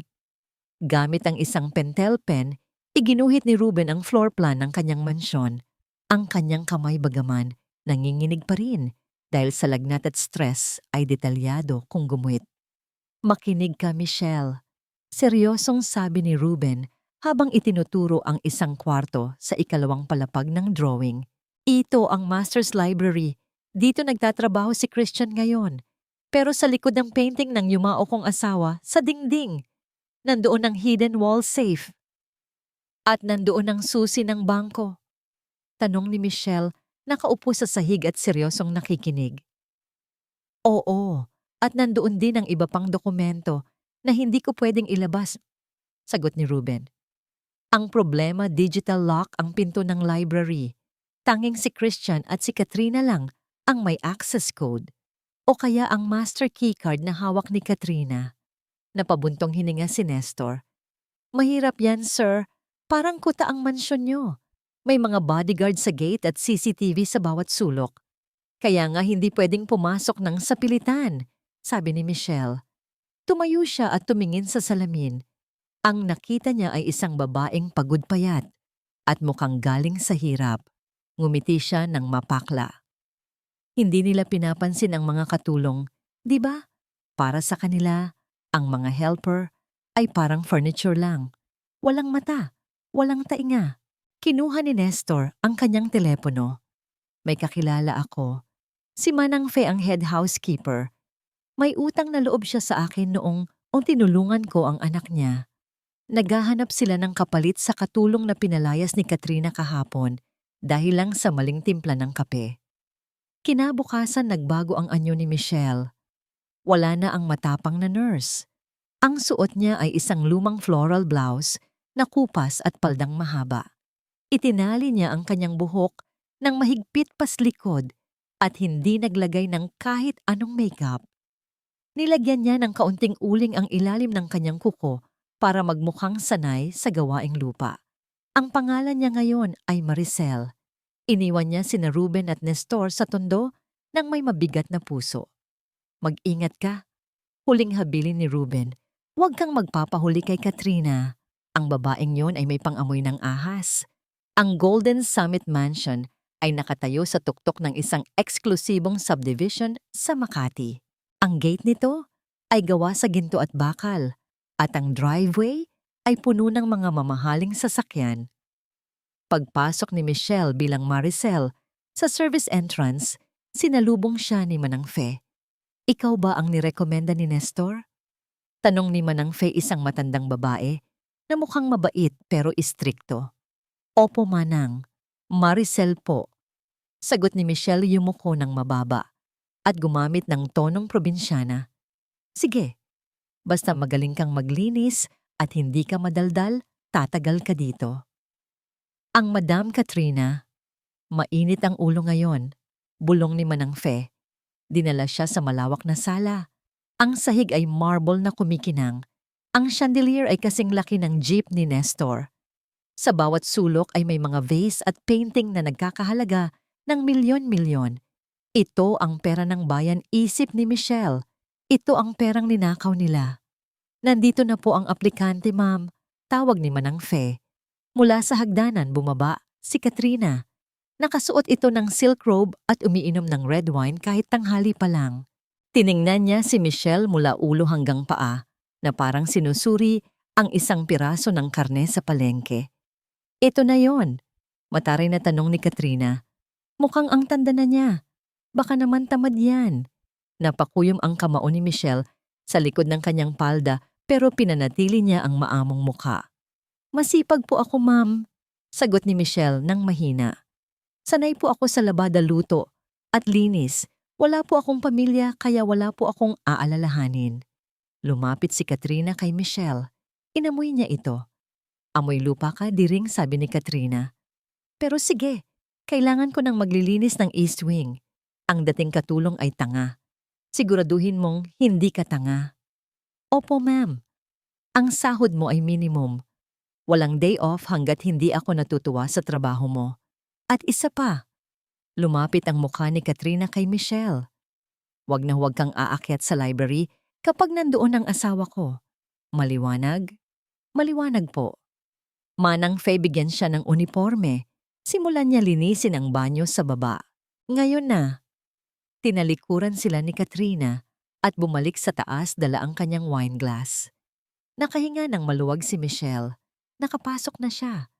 Sa unang araw ni Michelle naramdaman niya kung gaano kababa ang tingin ng pamilyang ito sa mga mahihirap. Pinaglinis siya ng 3 banyo gamit lang ang toothbrush. Pinakuskos sa kanya ang sahig hanggang sa sumakit ang tuhod niya. Pero tiniis niya ang lahat habang naglilinis ang kanyang mga mata at tainga ay nakabukas. Napansin niya ang mga CCTV cameras nasa hallway sa sala sa kusina pero wala sa loob ng mga kwarto at banyo. Bandang 6:00 ng gabi, dumating si Christian. Ibang-iba na ang itsura ni Christian kumpara sa balita. Sa TV, mukha siyang disenteng CEO, pero sa personal, mukha siyang bangkay na naglalakad. Ang kanyang mata ay maitim, ang buhok ay magulo, at amoy alak siya. Naglinis si Michelle sa gilid ng hallway habang dumadaan si Christian. "Sir, good evening po."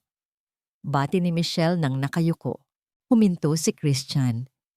Tinitigan niya ang likod ni Michelle. "Sino ka?" tanong ni Christian. Ang boses niya ay parang paranoid. Humarap si Michelle pero hindi tumingin sa mata nito.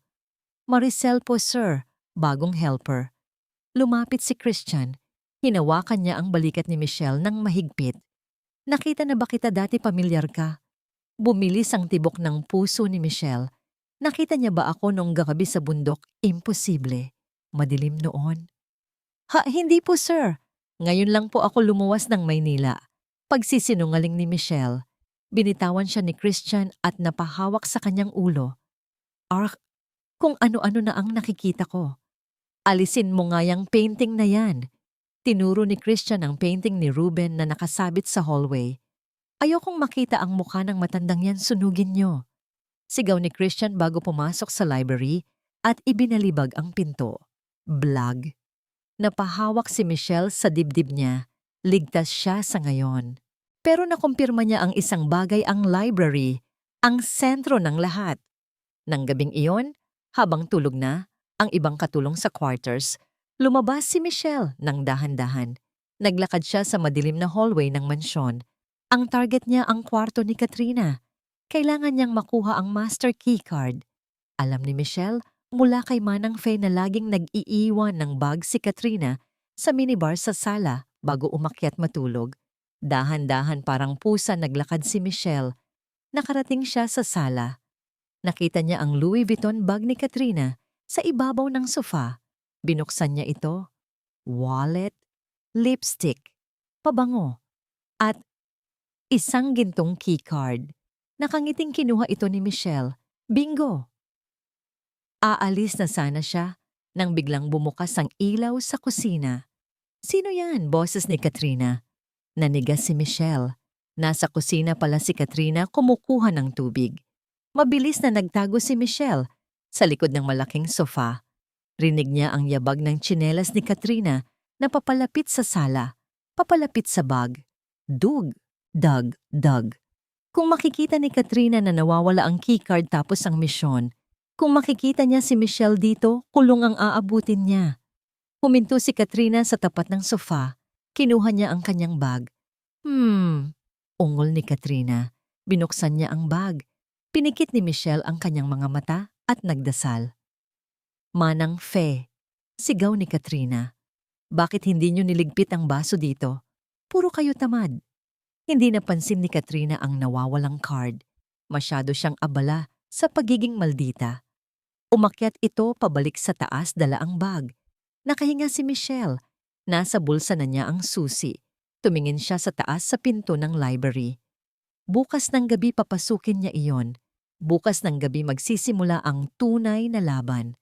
2:00 ng madaling araw. Ang mansyon ng mga Go ay tahimik parang isang dambuhalang hayop na natutulog.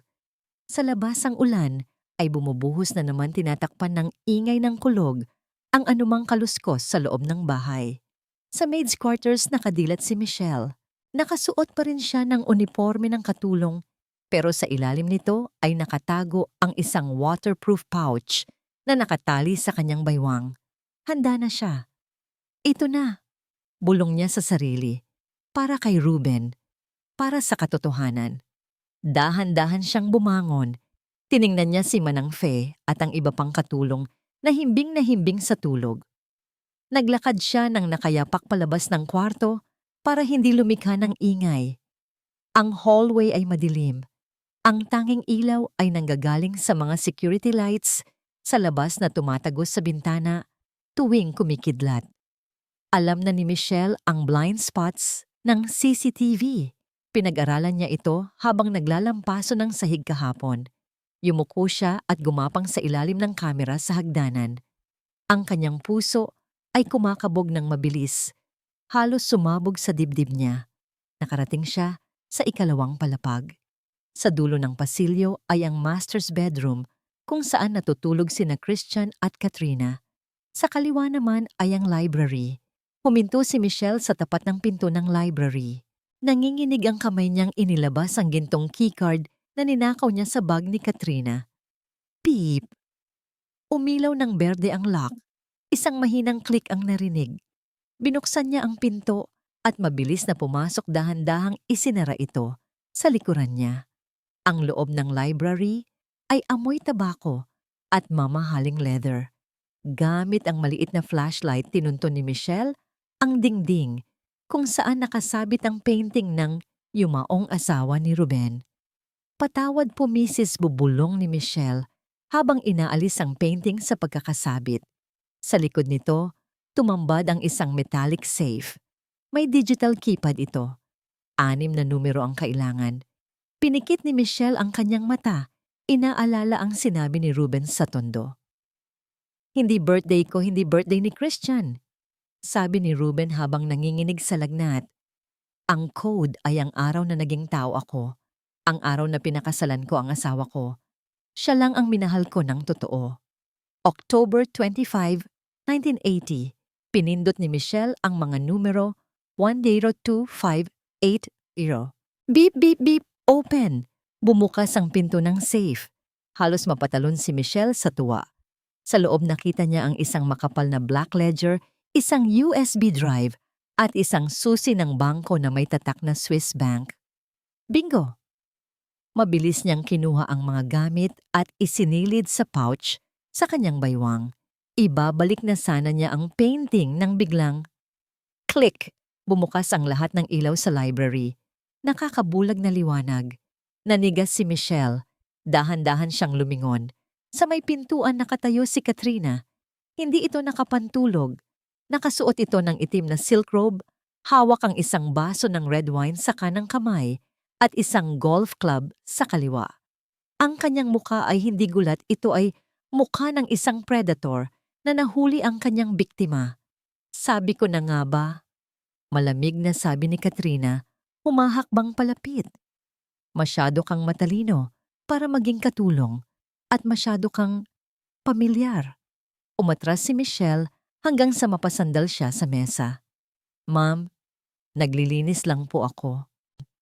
Tigilan mo ako sa drama mo. Sigaw ni Katrina. Ibinato niya ang baso ng wine kay Michelle. Crash! Nakailag si Michelle pero tumama ang baso sa pader at ang red wine ay tumalsik sa kanyang uniforme parang dugo. Ikaw yung babae sa bundok? Gigil na sabi ni Katrina. Yung babaeng tumulong sa matandang hukluban na, yun akala mo ba hindi ko mahahalata? Amoy pa lang ng pawis mo. Alam ko na. Nasaan siya?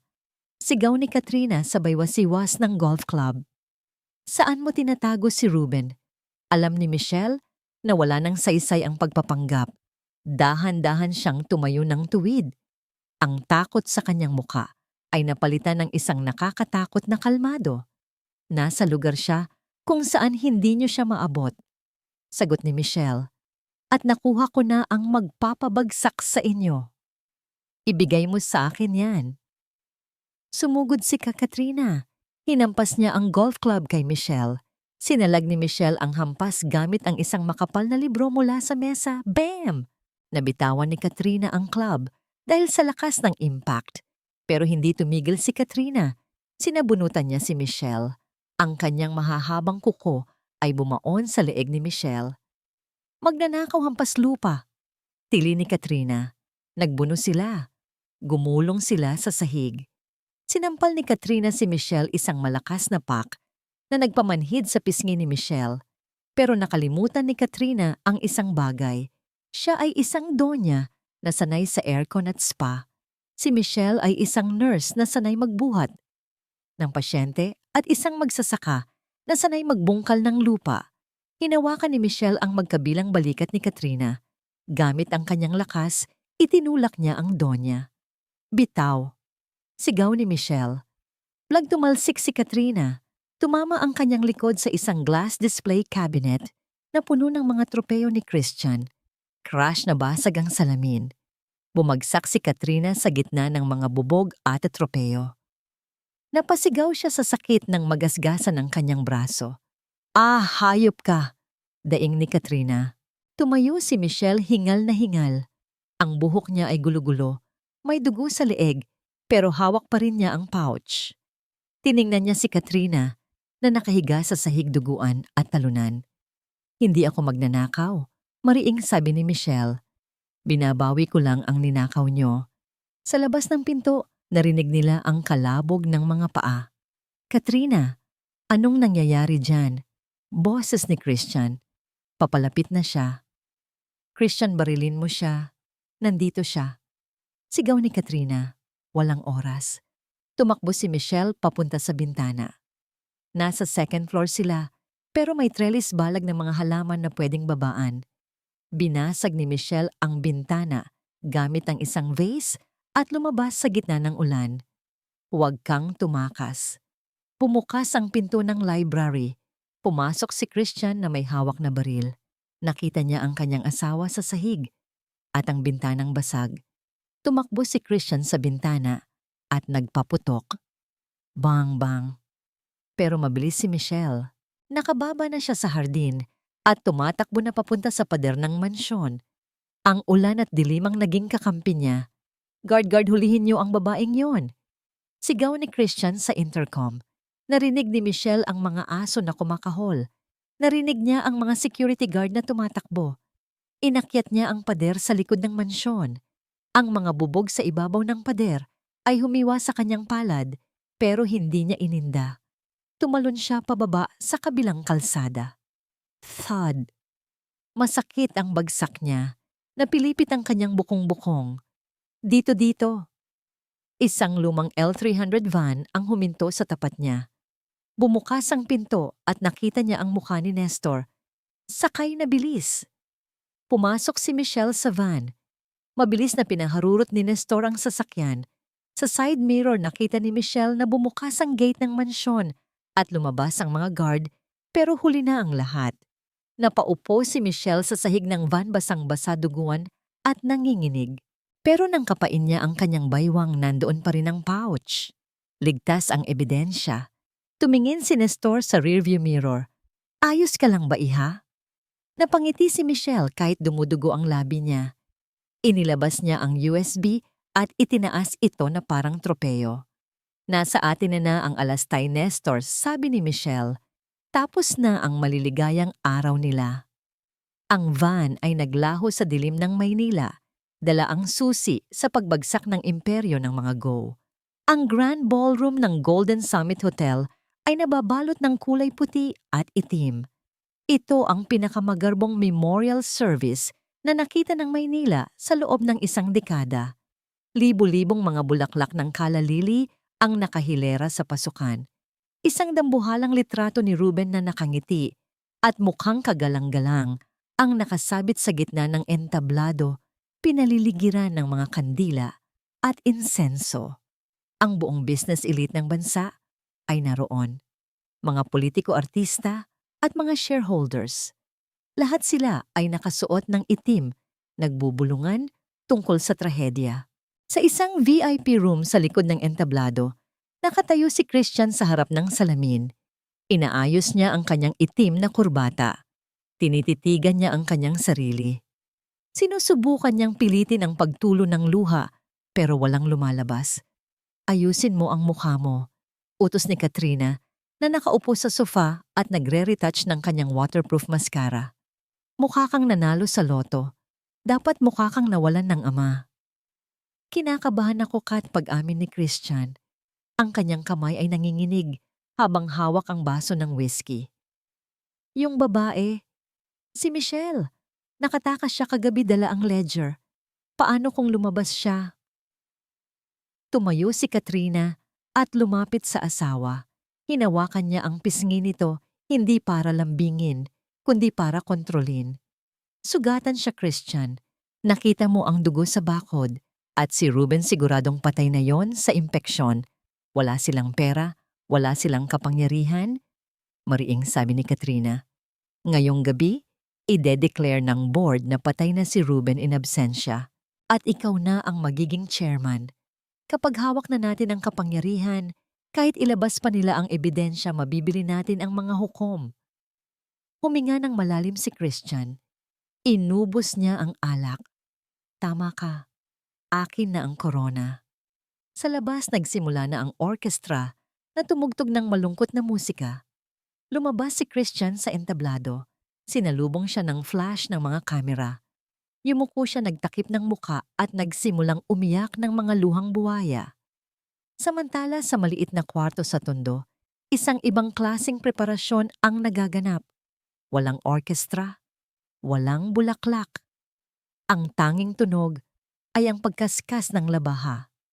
Si Michelle ay maingat na inaahit ang makapal at puting balbas ni Ruben. Ang mukha ng matanda ay payat at ang peklat sa kanyang noo mula sa gabing inilibing, siya ay sariwa pa kulay pula at itim. Pero ang kanyang mga mata ay buhay na buhay. Dahan-dahan, sabi ni Nestor, habang hawak ang isang palanggana ng maligamgam na tubig. Nang matapos ni Michelle ang pag-aahit, pinunasan niya ang mukha ni Ruben ng mainit na tuwalya. Tingnan niyo po ang sarili niyo.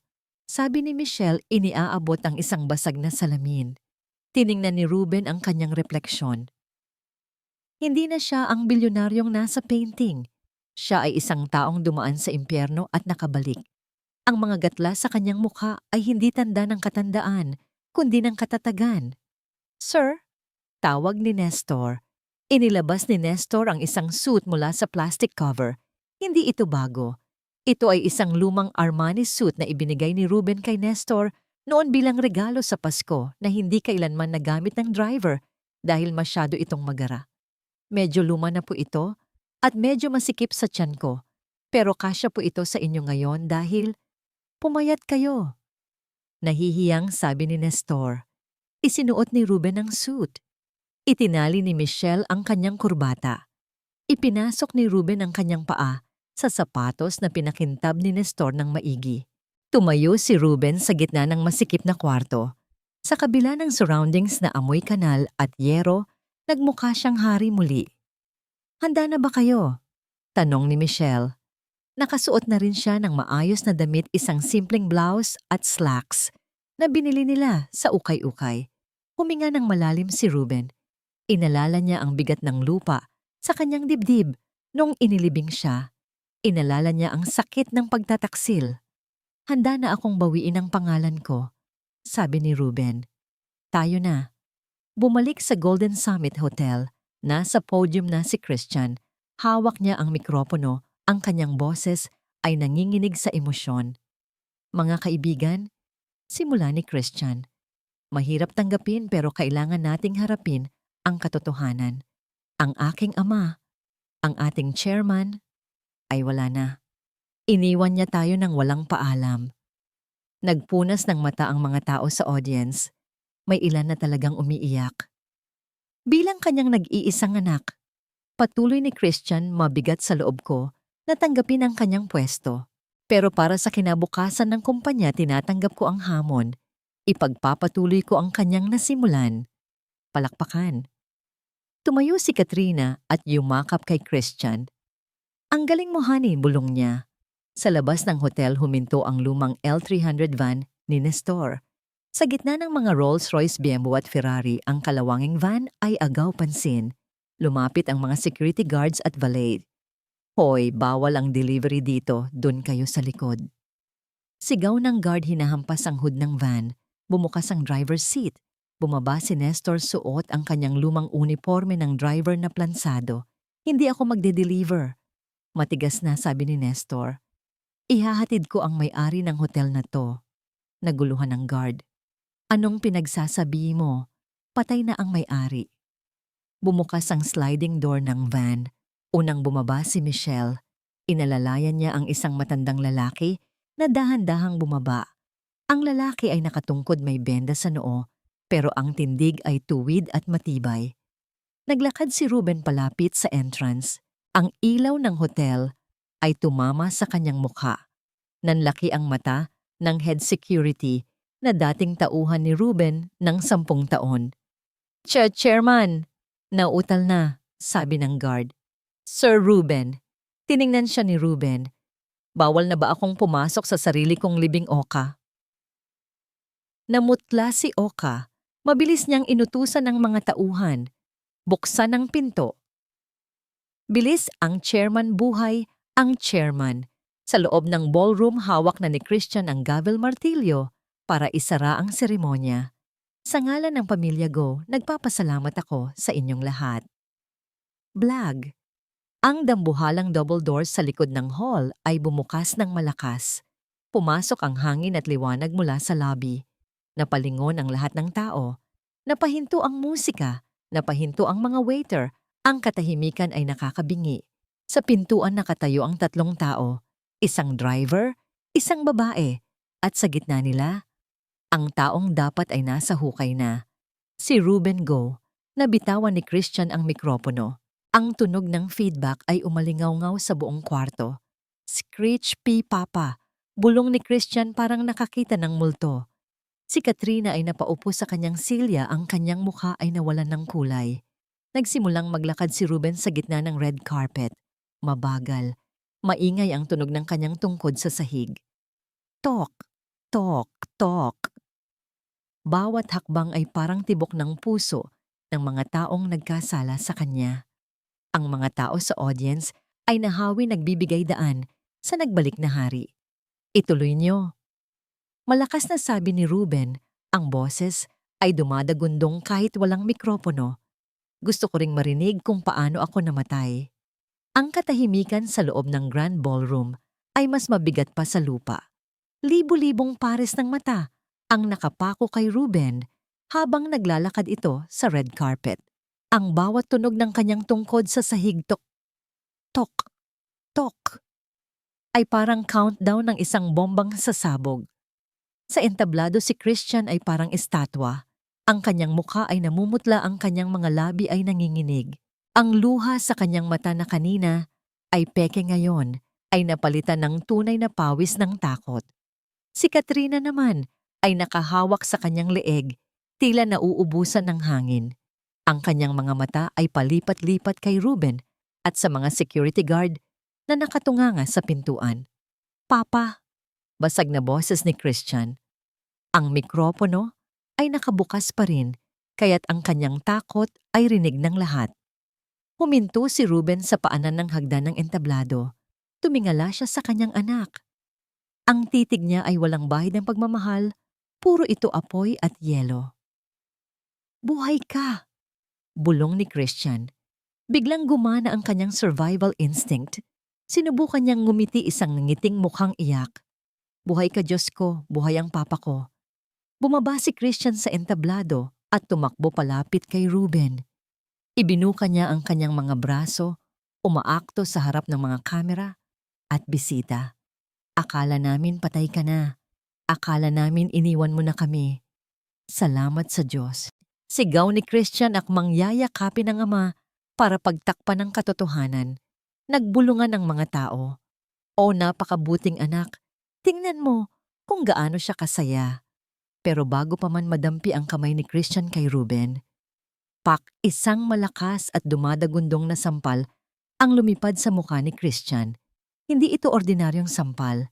Ito ay sampal na may kasamang buong puwersa ng katawan, galit at pagkadismaya ng isang ama. Sa lakas ng impact, tumalsik si Christian. Umikot siya at bumagsak sa sahig. Ang kanyang labi ay pumutok. Ang katahimikan ng ballroom ay nabasag ng mga singhap ng gulat. "Huwag mo akong hawakan gamit ang marurumi mong kamay," mariing sabi ni Ruben. Ang kanyang boses ay malinaw, walang halong panghihina. "Pipapa." Hawak ni Christian ang kanyang pisngi, nakatingin sa ama na parang batang pinapalo. Bakit, bakit mo ako sinampal sa harap ng maraming tao?" "Dahil kulang pa yan," sagot ni Ruben.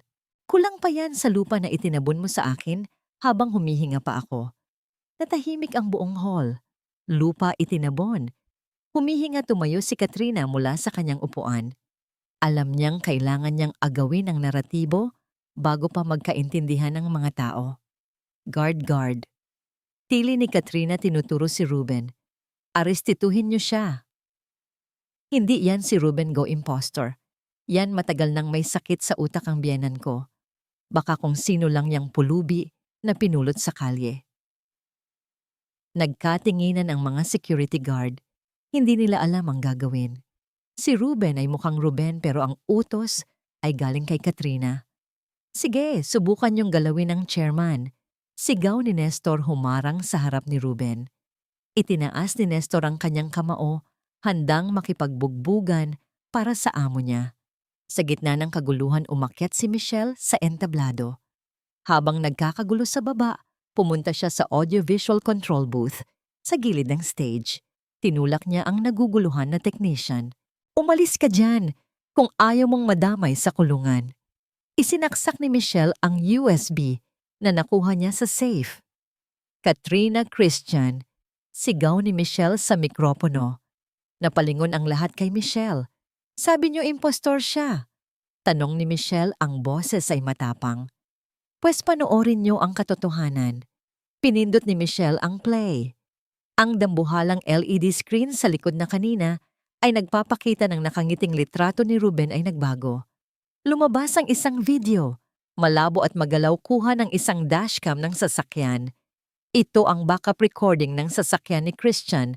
Noong gabing iyon, isang file na akala ni Christian ay nabura na niya, pero nakasave pala sa cloud server ng kanyang kotse na nakalink sa laptop na nakuha ni Michelle sa library. Sa video, makikita ang ulan at ang ilaw ng headlights. Rinig na rinig ang boses. "Siya o tayo, Christian?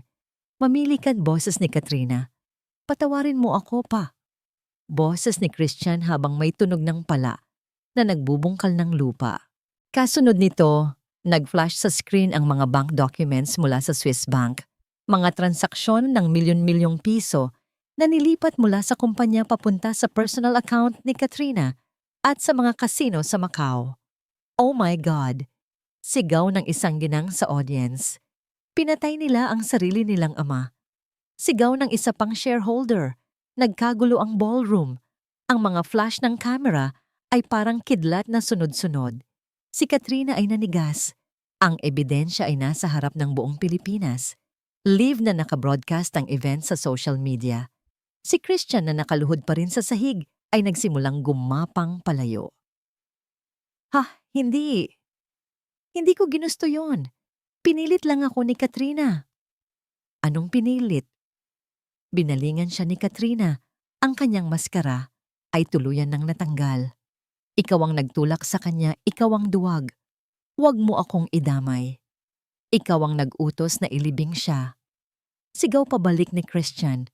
Nagsimulang mag-away ang mag-asawa sa harap ng lahat. Nagtuturuan, naghihilaan, nagsisisihan. Isang nakakaawang tanawin ng kasakiman na gumuguho. "Tama na." Isang sigaw mula kay Ruben ang nagpatigil sa lahat. Lumapit si Ruben kay Christian. Tumingin siya sa mata ng kanyang anak. "Binigay ko sa iyo ang lahat, Christian." Sabi ni Ruben, ang luha ay tumutulo na ngayon. "Ang tanging hiling ko lang ay maging mabuti kang tao. Pero naging halimaw ka." "Papa, sorry na. patawarin mo ako. Humagulgol si Christian kumapit sa binti ng ama. Hindi ko sinasadya. Nabigla lang ako. Tinabig ni Ruben ang kamay ng anak. Ang pagpapatawad ay sa Diyos. Malamig na sabi ni Ruben.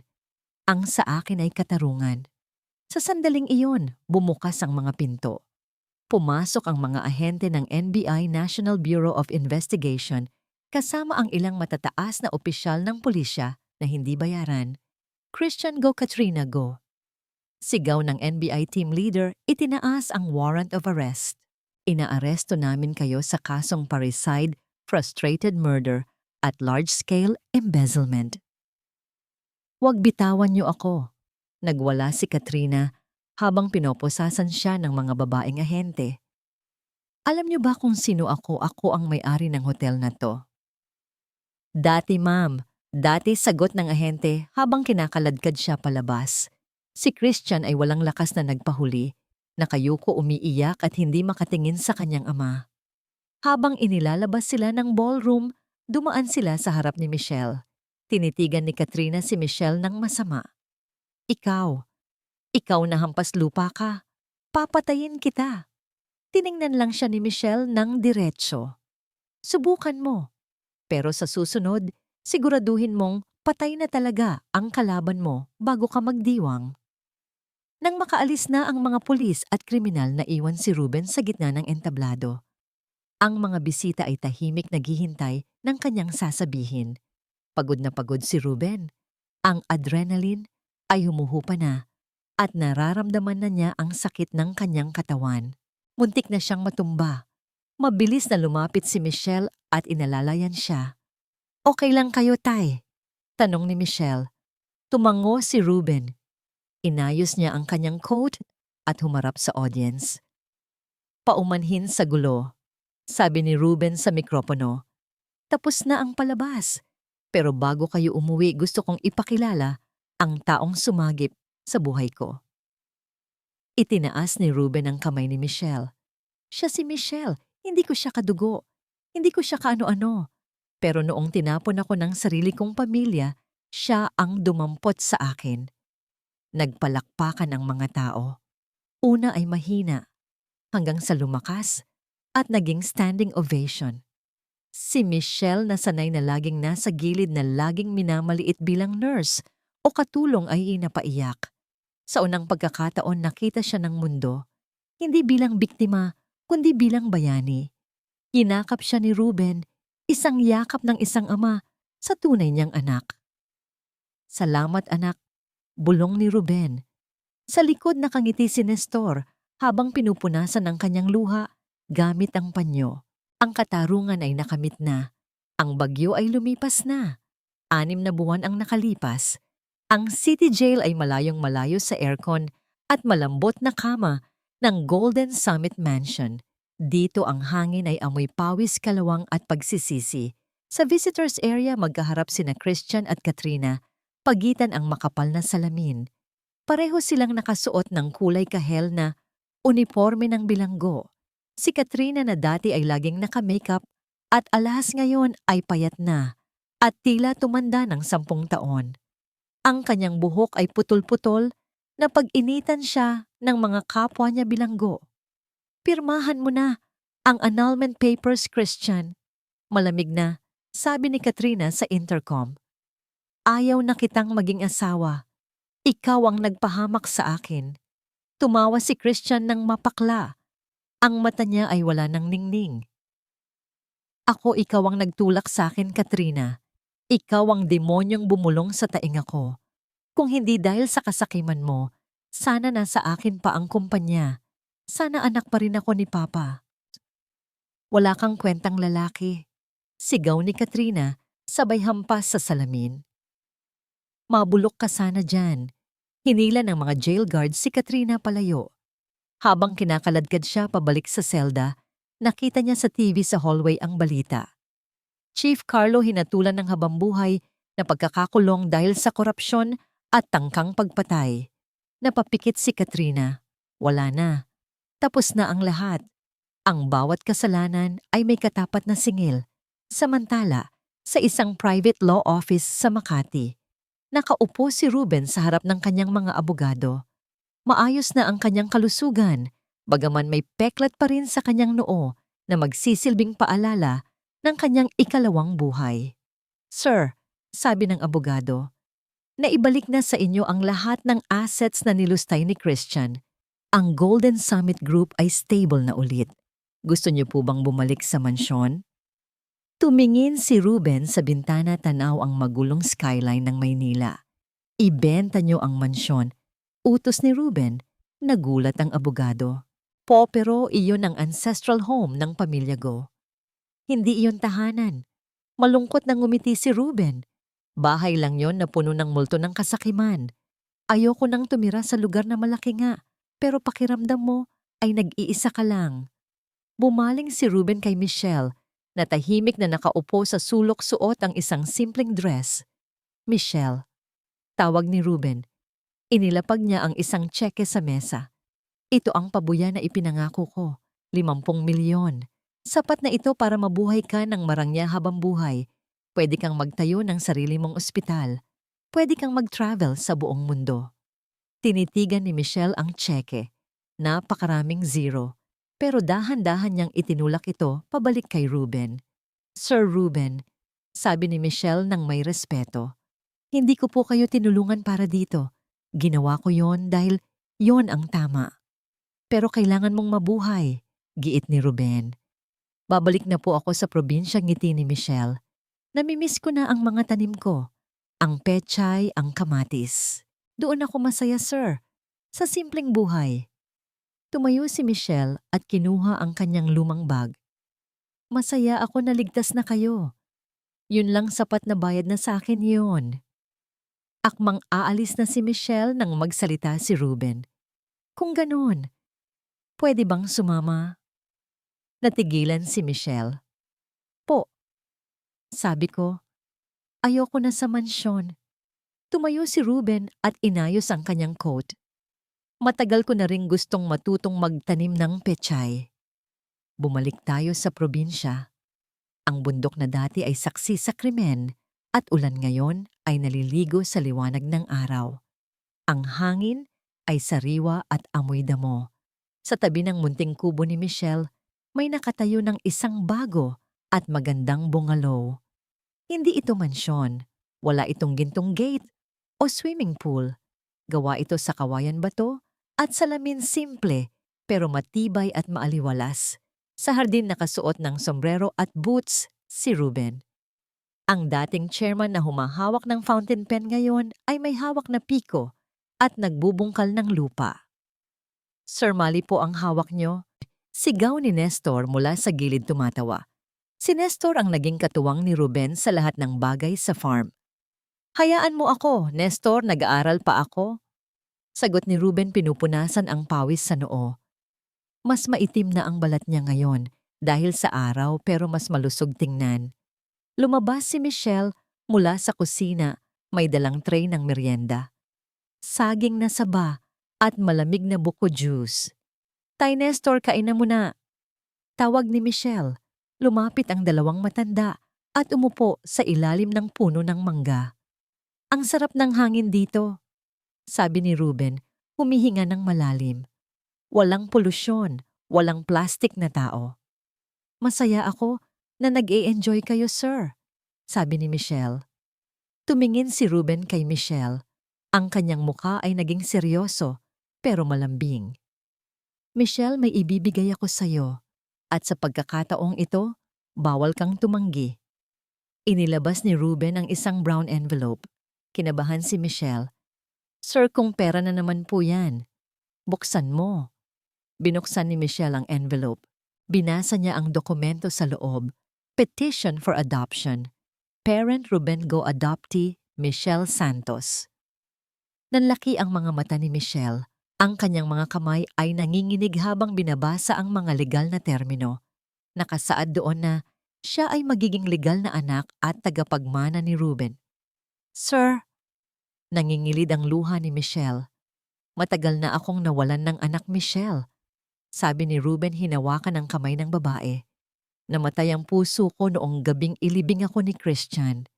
Pero noong hinukay mo ako, Binigyan mo ako ulit ng buhay. Hindi lang buhay ng katawan kundi buhay ng pagiging ama. Tumingin si Ruben sa mga mata ni Michelle. Wala akong maibabayad sa kabutihan mo, pero sana tanggapin mo ang apelyido ko. Hindi bilang kabayaran kundi dahil ikaw ang anak na pinili ng Diyos para sa akin. Tumulo ang luha ni Michelle. Naalala niya ang sarili niyang ama na pumanaw na. Buong buhay niya nag-iisa siya lumalaban sa mundo. Ngayon, meron na siyang sandalan. Ibulong ni Michelle. Papa? Niyakap ni Ruben si Michelle ng mahigpit.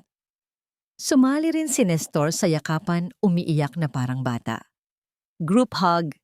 Sigaw ni Nestor. Nagtawanan sila habang umiiyak. Nang hapong iyon, nagsalo-salo sila sa hapagkainan sa labas ng bahay. Ang ulam nila ay simpleng tinola na niluto gamit ang manok na alaga ni Michelle at sayote na tanim ni Ruben. Habang kumakain, nagkwentuhan sila at nagtawanan. Walang CCTV, walang guard, walang kumpanya. Sa malayo ang araw ay lumulubog sa likod ng bundok, nagkukulay kahel at lila ang langit. Tumingin si Ruben sa kanyang bagong pamilya, isang driver na naging matalik na kaibigan at isang nurse na naging anak. Napagtanto niya na sa wakas, nahanap na niya ang tunay na yaman.